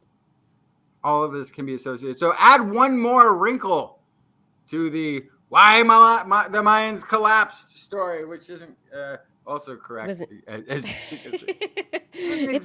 a story. It's not an exact story. Something happened. It could be responsible for why, though, like why reorganization was important. If you're living in a society where the king is mercury poisoned, which has happened a few times. It happened in China too. And may have happened in the United States. Actually, Lincoln was taking a lot of mercury for depression, apparently. And kids love mercury. It's the liquid mercury. It's so fun to play with. Just fun. It's just so and much then, fun. what is that? I got one last story real quick. There was a study on the molecular age, I guess, of people compared to the physical age. The aging clock with biometric data that they can sort of put on you and say, you're 5 years older than your age or 5 years younger, whatever it is. They found that quality of life, which is largely overlooked from scientific study, was a major contributor to this biological aging, biometric aging. And loneliness was one of the key factors.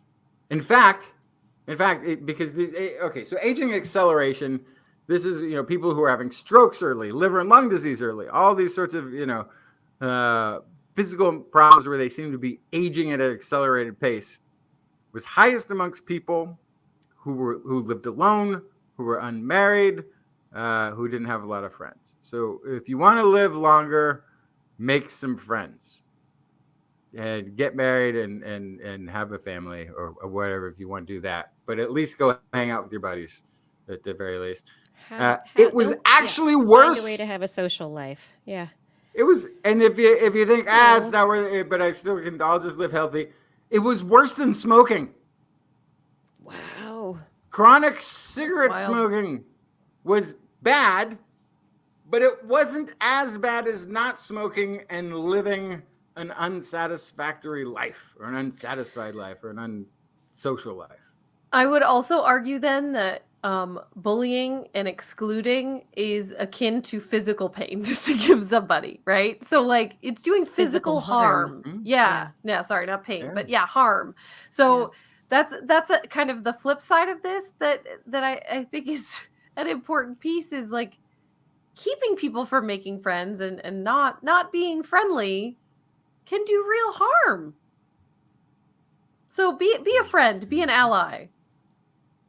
I'd love to know whether or not in this study, do virtual relationships. So there are so many people who are at home, and the pandemic was part of that, but we found connection over the internet. We found streaming communities where you have a chat room or, you have you find people that you don't see face to face, but you're still having social interaction. Yeah. So I wonder what the difference. So this was a study also. Impact. This was also a study of 11,000 Chinese adults, and the reason I point that out is because there may be cultural significance to that feeling of unaccomplishment in life, or that the depressive feeling that may not maybe in a more individualistic society might not be as present. I don't know. It seems like loneliness is loneliness. Loneliness is loneliness, but you can be lonely in a crowd, Kiki. Yeah, Well, you can be lonely in a crowd, and that's not good. That's what if you're low, Yeah. that's not good. You can be But you alone can also, and satisfied, but you can you also, can be right. lonely.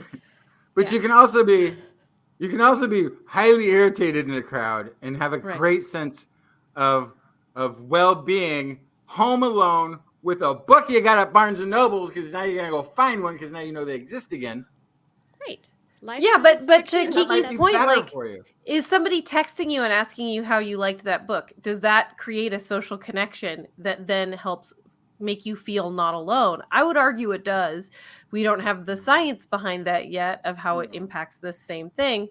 But the other thing I also wanted to throw in there is that the social media that's allowed in China is also different.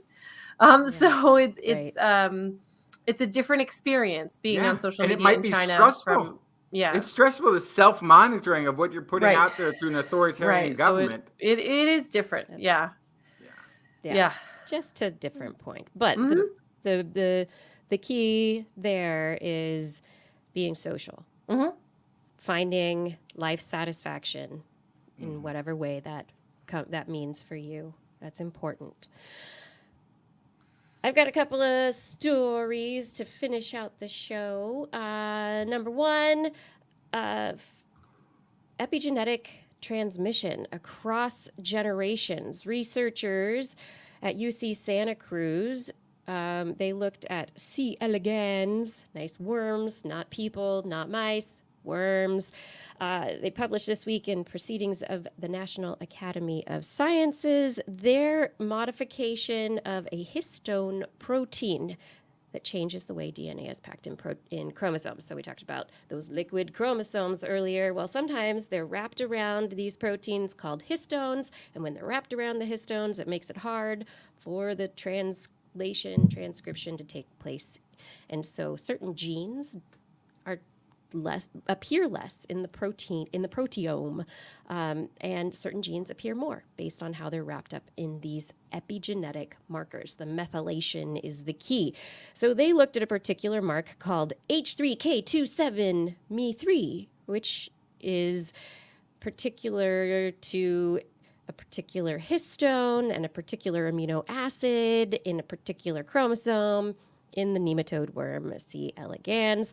They erased it from some sperm. They got rid of that histone mark, this epigenetic mark in some sperm, and then they had egg and sperm come together. So you have egg that has the histone marker, you have sperm that's lacking the histone marker, and then they wanted to see what happened. Well, in the downstream first generation of offspring,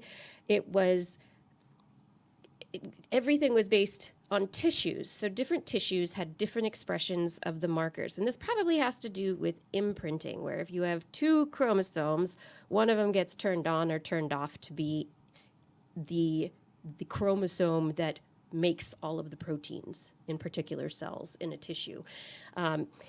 So there was a kind of chimeric kind of effect through different tissues.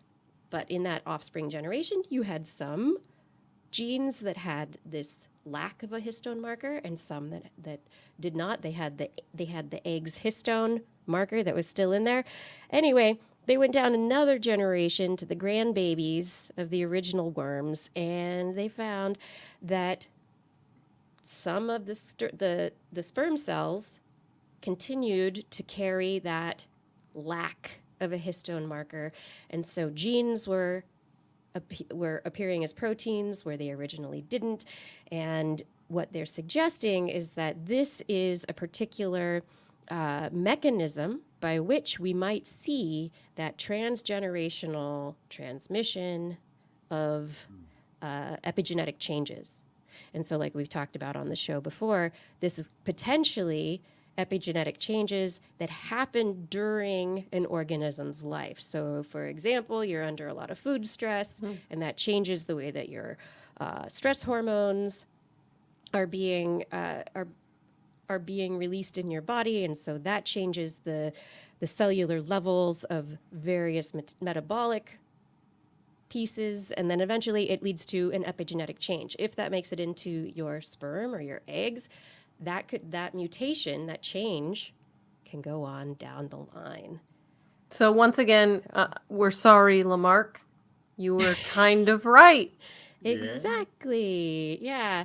And so what they're looking at in this is that these are, it's not mammals, but these are worm cells are animals. And so this isn't necessarily a worm specific phenomenon, but they think it is a conserved feature of gene expression and development in animals. And that this work in the worms has great implications for other organisms. And we've, of course, seen the correlative in the, I think, Norwegian farm studies. Right. The towns that kept like these insanely good records back in the 1600s or whatever. And yeah, if you're, and it showed that if the grandfather before puberty had experienced a time of famine or bounty, that it had a predictable effect on the grandchildren through an epigenetic change of what they had experienced in the it didn't have a how, it just was all correlative, but fantastic data that showed that there was something in how you experienced the prepubescent years of life that affected your offspring's offspring. And this is, this mechanism is potentially, if it's conserved across different animals in the animal kingdom, then this is a mechanism by which... I love it when we find the mechanism. And my very last story for the night is, even though it's nighttime where we are and we're going to bed, maybe not now, but Justin, hey, you're awake right now. It doesn't matter.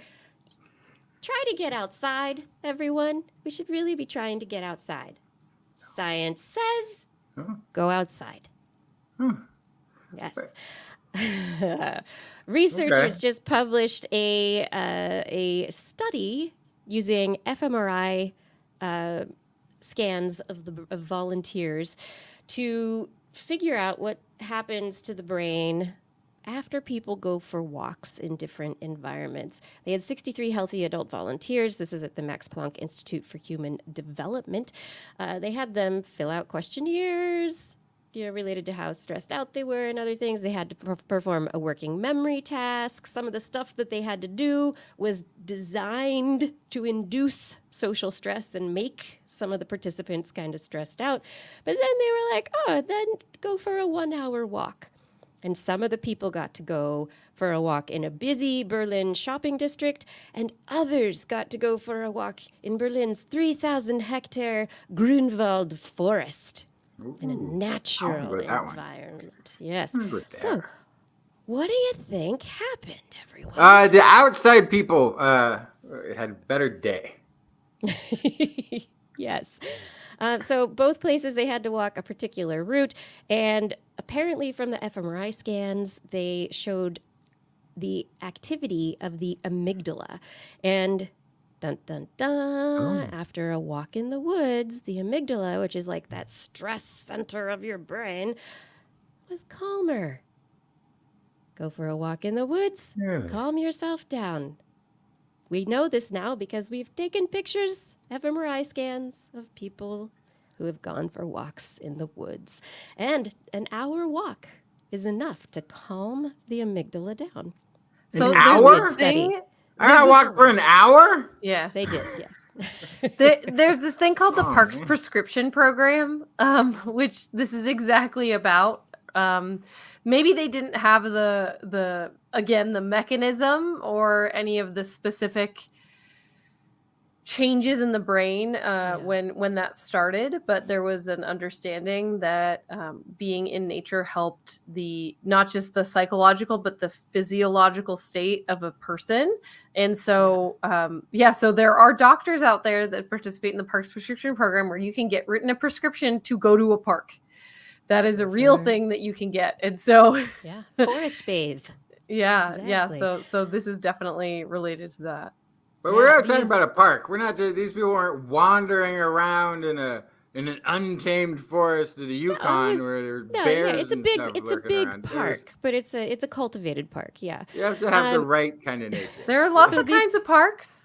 Yeah, these people who took this forest walk, they had better attention afterwards, and they had actually greater enjoyment of their walks than the people who had to walk in the busy shopping district.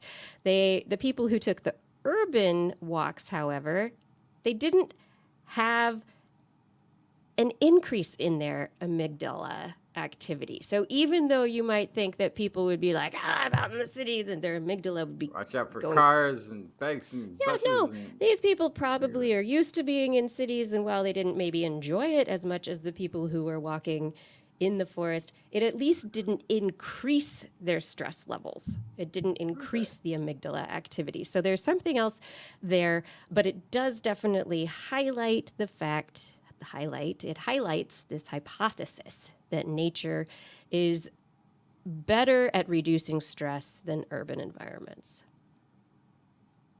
Okay. Anyway. I would buy that. I think though in both cases though, my amygdala would be lower because after an hour of walking around pointlessly, I would need a nap. It just, I've been walking and now Shut I'm it down. bored. And The point is to be in whatever gets- nature. It's not pointless. Do you still have cell service in the nature? Oh boy. They weren't allowed to be on their cell phones either. They had to just be walking for an hour. That's a whole different study then. Then that's like because people get that phone separation anxiety thing. But it was fine for people in the forests. It really was. All right. Well, that does it for my stories for the show. Are we all good? Did we make it? I think To we're the Yeah. end? We We've done did. it. We did it. We did it, everybody. Thank you for joining us for another episode of This Week in Science. I want to give shout outs to all of our wonderful assistants. Fada, thank you for your help in social media and show notes. Gord and Aaron Lore and Goldazader and everyone else who's out there helping to keep those chat rooms nice and happy. Good places to be chatting. Thank you for helping with that. Rachel, thank you for help editing the show, and Identity 4, thank you for helping to record the show. And, of course, I cannot forget to thank our Patreon sponsors. Thank you to Teresa Smith, James Schaefer, Richard Badge, Kent Northcote, Rick Loveman, Pierre Velazar, Ralphie Figueroa, John Ratnaswamy, Carl Kornfeld, Karen Tazi, Woody MS, Chris Wozniak, Dave Bunn, Vegard Shefstad, Hal Snyder, Jonathan Stiles, a.k.a. Don Stylo, John Lee, Ali Coffin, Gaurav Sharma, Reagan, Derek Schmidt, Don Mundus, Stephen Albarans, Daryl Myshak, Stu Pollock, Andrew Swanson, Fred S104, Sky Luke, Paul Ronovich, Kevin Reardon, Noodles, Jack, Brian Carrington, David E. Youngblood, Matt Bass, Vote Beto for Texas, John McKee, Greg Riley, Mark Hessenflow, Sean Tellier, Steve Leisman, a.k.a. Zima, Ken Hayes, Howard Tan, Christopher Rappin, Dana Pearson, Richard, Brendan Minish, Johnny Gridley, Clemmy Day, Flying Out, Christopher Dreyer, Artyom, Greg Briggs, John Atwood, Brood Garcia, Dave Wilkinson, Rodney Lewis, Paul, Rick Ramus, Philip Shane, Kurt Larson, Craig Landon, Sue Doster, Jason Olds, Dave Neighbor, Eric Knapp, E.O., Adam Mishkon, Kevin Parachan, Aaron Luthen, Steve DeBell, Bob Calder, Marjorie, Paul Disney, David Simmerly, Patrick Pecoraro, Tony Steele, and Jason Roberts. Thank you for all of your support on Patreon. And if you are interested in supporting us on Patreon, head over to TWIS.org and click on that Patreon link on next week's show. We will be back Wednesday, 8 p.m. Pacific time, 5 a.m. Central European time, broadcasting from our Facebook and YouTube channels as well as TWIS.org, our website. Want to listen to us as a podcast? Perhaps while you make some oobleck, try it out, Google it. Just search for This Week in Science if podcasts are found. If you enjoyed the show, get your friends to subscribe as well. For more information on anything you've heard here today, show notes and links to stories will be available on our website, www.twis.org, and you can also sign up for a newsletter. You can also contact us directly. Email Kirsten at kirsten@thisweekinscience.com, Justin at twistminion@gmail.com, or me, Blair, at blairbaz@twis.org. Just be sure to put TWIS, TWIS, in the subject line, or your email will be spam filtered into the future, but you won't know which future it is. And so, any decision that you currently make could change whether or not you'll actually see so just put TWIS in there, and then we'll definitely get it. You can also rely on the fact that game theory and determination, along with free will, can all coexist. And tell us what you think about that at TWIS Science, at Dr. Kiki, at Jackson Play, at Blair's Menagerie on Twitter. We love your feedback. If there's a topic you'd like us to cover or address, a suggestion for an interview, a haiku that comes to in the night, please let us know. We'll be back here next week, and we hope you'll join us again for more great science news. And if you learned anything from the show, remember, It's all in your head. This week in science. This week in science. This week in science. This week in science, it's the end of the world. So I'm setting up shop, got my banner unfurled. It says the scientist is in, I'm gonna sell my advice. Show them how to stop the robots with a simple device. I'll reverse global warming with a wave of my hand. And all it'll cost you is a couple of grand. 'Cause this week's science is coming your way. So everybody listen to what I say. I use the scientific method for all that it's worth. And I'll broadcast my opinion all over the earth. 'Cause it's This Week in Science. This Week in Science. This Week in Science. Science. Science. This Week in Science. This Week in Science. This Week in Science. Science. Science. Science. I've got one disclaimer and it shouldn't be news. That what I say may not represent your views, but I've done the calculations and I've got a What you got there, Blair? We're in the after show. What you got there? What you doing? What you got there? Are those Lego things? Are they toys? What you got there? Yes, I'm muted. Yes, these are. This is a raccoon. Ooh, oh, I love it. Look at that. Trash panda. Also, a brittle sea star. Ooh, that one's cool. Also, Also, a Euromastix. ooh, what's a Euromastix? He's a lizard. Oh, special Um, lizard. Here's a sand frog, as He's so previously shown. cute. I like the sand frog. Yeah, yeah. And then we got my macaw, the first one. Quick. We're doing really well. We're Yeah, getting how are you there. doing over there? We're How getting many there. do you have? I have 7. Look at the fishy. It's a saddleback fish, Saddleback fish. and then a polar bear. Oh, I love that. So That's great. we're making progress. We're almost there. It's a lot of work. It is. I bought 10 pounds of Legos off of Facebook Marketplace. That's awesome. Give me your Legos. And I just dig through them to make things. That's Be fun. fun. Mm-hmm. That's got to be a lot of fun. Yeah. Be creative and make the Lego animals. And everyone in the chat, you know why she's making these Lego animals, do you not?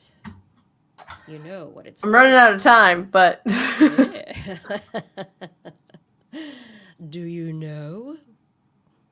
Have you heard? Have you listened? Oh, we've got a Fada and a Noodles typing furiously. Yes, Arnlor, out of boredom. not out of boredom. Yeah, we should probably open a pre-order pretty soon. I have to Yes. double check Okay. to see if inflation has changed our price point. Yeah, we'll see what the calendar Yeah. manufacturers will be charging this year. Yeah, everything's Actually got prices a- are up. We'll see what things are. We got to do some calculations on Mhm. stuff. But you still need to make 5 more animals. Yeah, no sweat. No I'm gonna sweat, do we've the I'll got do the this. I'll do the cover really soon, and then we'll at least have something for the pre-order situation. Yeah. David, huh? Yes, calendar. We do an annual Blair's Animal Corner TWIS calendar in which Blair shows off her amazing artistic skills and creates original art for every month of the year. And this year, it's a Lego calendar.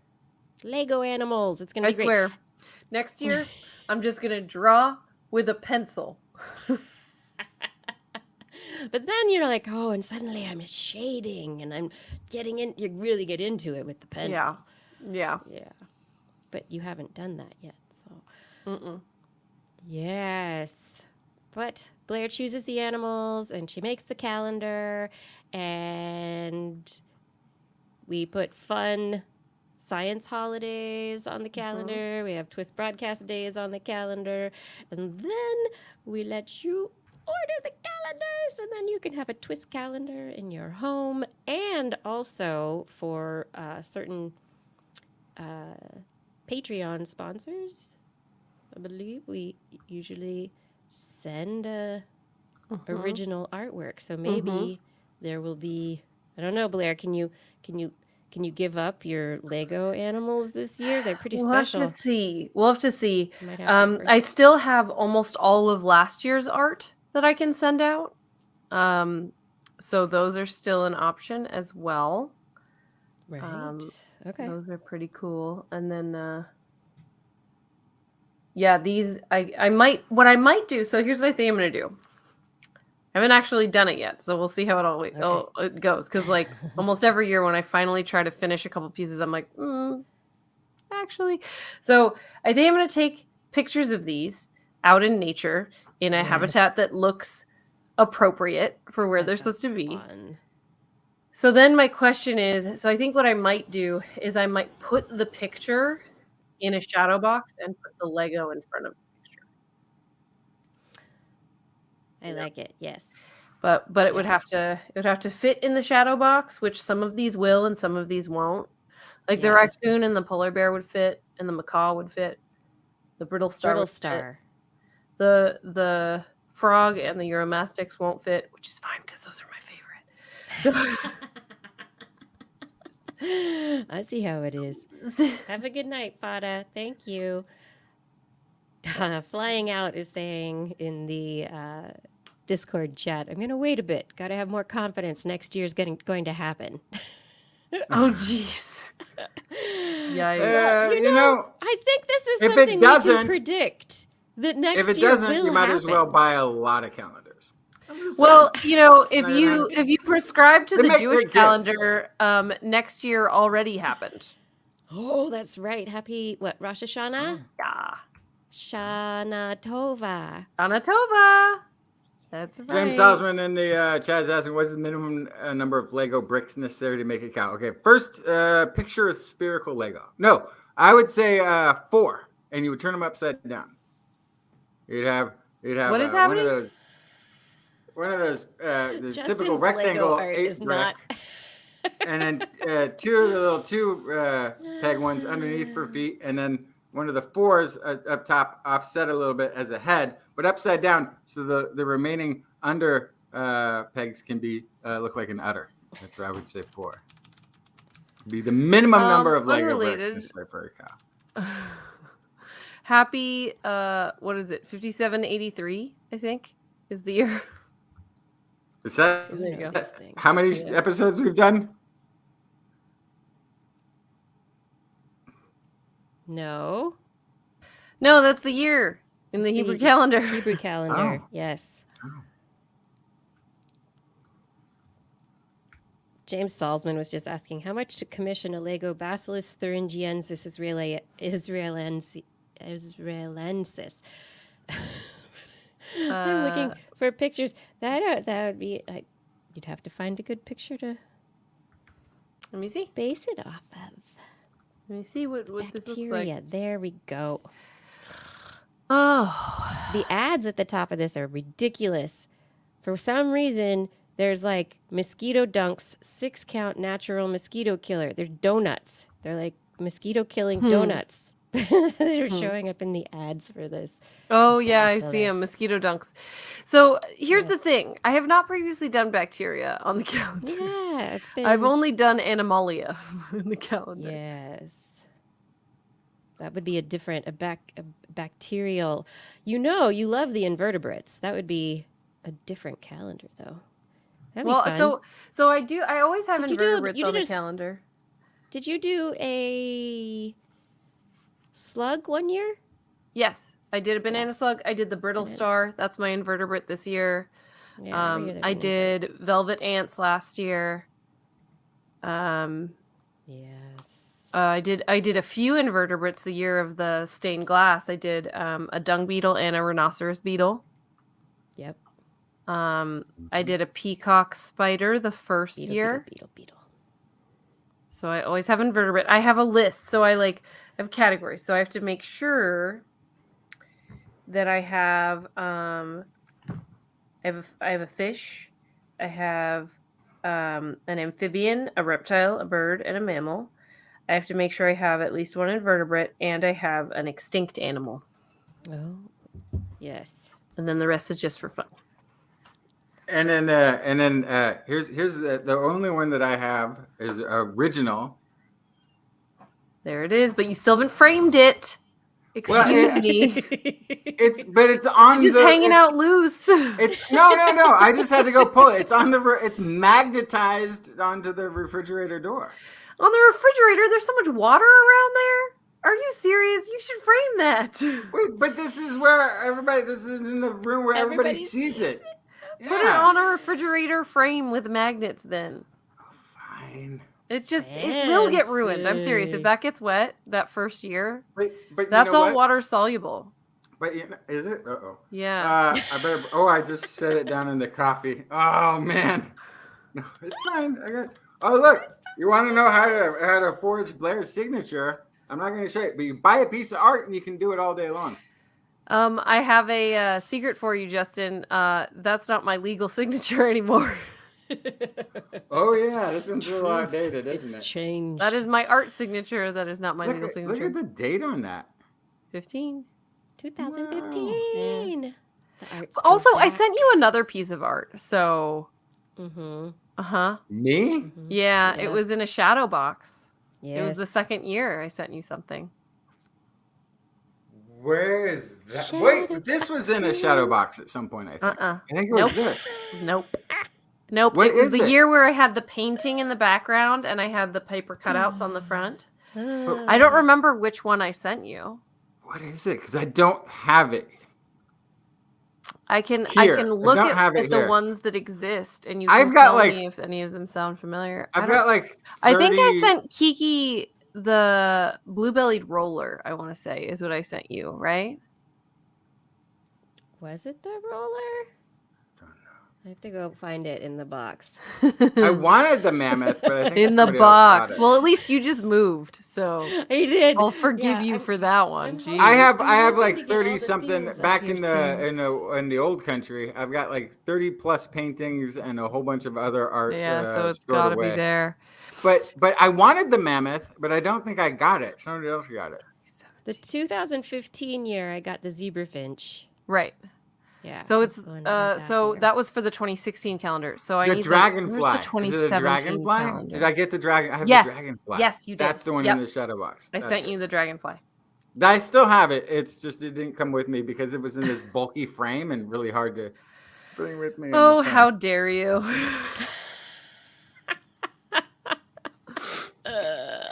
So nasty. Yeah, that's right. We need the Sotheby's.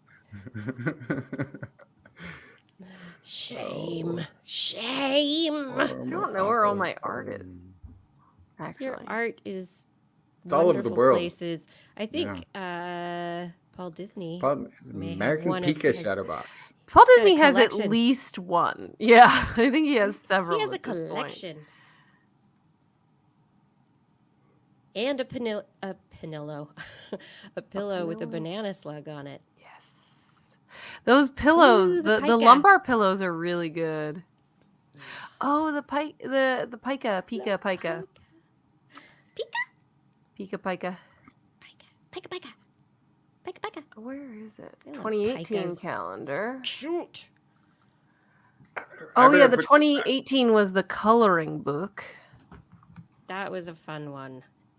2019. Oh yeah, it was the pointillism. Here's 2017. I've liked all of the different styles. They're all so fun. I don't remember making the pica. It's in so many years now. Oh yeah, so my parents have the red-eyed tree frog and the mammoth. Oh, that's nice. The mammoth is a good one. I gave away the chameleon to someone who used to own a chameleon. Mm-hmm. I gave the bear to my friend who's a bear keeper. That makes sense. Yeah, where's... So many good old arts.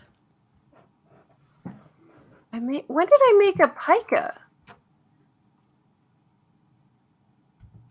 I don't remember that. I think... Do you remember all of your animals? No, there's No. not one. I think maybe it's a rabbit. Not a And rabbit. Paul Disney's confused. I don't know. I don't know. It's very specific to be confused. I know. I think it's a rabbit. Is it though? I think it's this one. Here. Share. Sharesies. Share.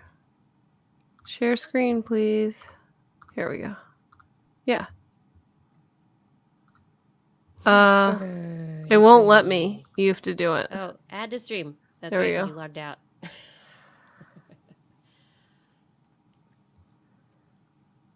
The Yeah. bunny. Oh, November 2020. Okay, I can figure that out. Paul Disney. Okay. That's the information I need. So many wonderful Where's animals. 2020? Oh, 2020 is when I moved to... See, this is bad. I need to put all this in the same place. We should make a Google folder for each year that has the art Yeah. uploaded. Oh, there it is. Yeah. Oh, of course. I did make a pica. I sure did. Yeah. Here we go. Open a new window. That's really funny. You're like, did I? This was in the see-through situation. Don't show these tips Oh, yeah, again, yeah, those. please. Here Not we a go. shadow box, right? There we go. Not a shadow box. It was supposed to be stained glass. Yes. That one. Those were cute. Yeah.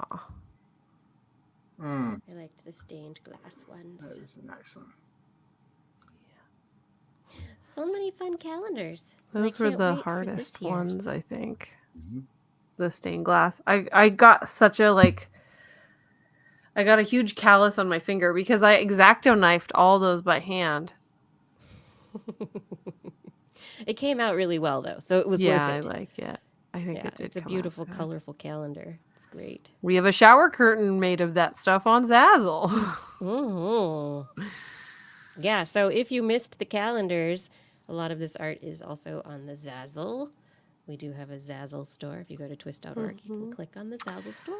Yeah, I have to put this year's stuff in there, actually. I don't have any of the 2022 art in there yet. More fun. Yeah, you need to sit down and do a Zazzle session. I do. Calendar first. Always Zazzle fun. second. Yeah, exactly. But I do really like... Here.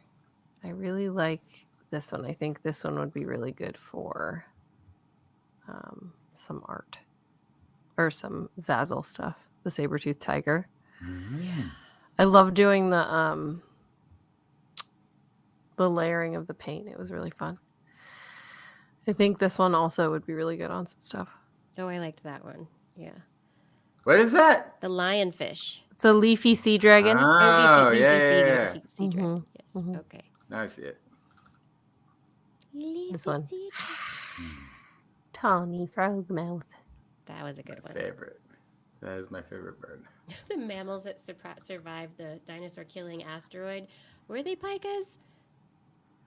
I'm not sure What? quite pikas. No, they were little mammals. I thought they were like Hyrax relatives. Hyraxes. Yeah.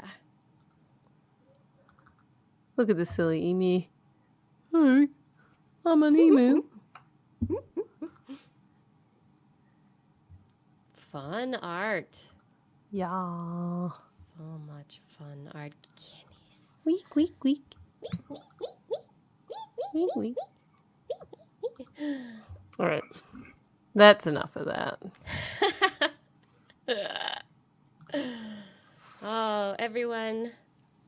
The after show, I think, is gonna go because 10:30 we went long on the show for show. We did, didn't we? Yeah. Yeah. So long show. It's the after show. Blair's got art coming. It's so cool. Love to see that. Can't wait to see how they all come out. I'm very excited about that. So I hope everyone is excited about that out there. More wonderful Blair art. Yep, but to do good creative art, you need a restful night's sleep. So Sleep is good for your say creativity. goodnight, Blair. Good night, Blair. Say good morning, Justin. Good morning, Justin. Good night, Kiki. Kiki. Good night, everyone. Thank you for watching the show. Thank you for being here with us yet again. And we do look forward to seeing you again next week. In the meantime, make sure you go forest bathing. It's going to help with that stress reduction and improve your attention. And talk to your friends. Yeah, friends are good. And oh, stay safe. Drink plenty of coffee. Stay healthy. And stay curious. Don't ingest And what- mercury. And don't ingest mercury. We'll see you again next week. Thank you.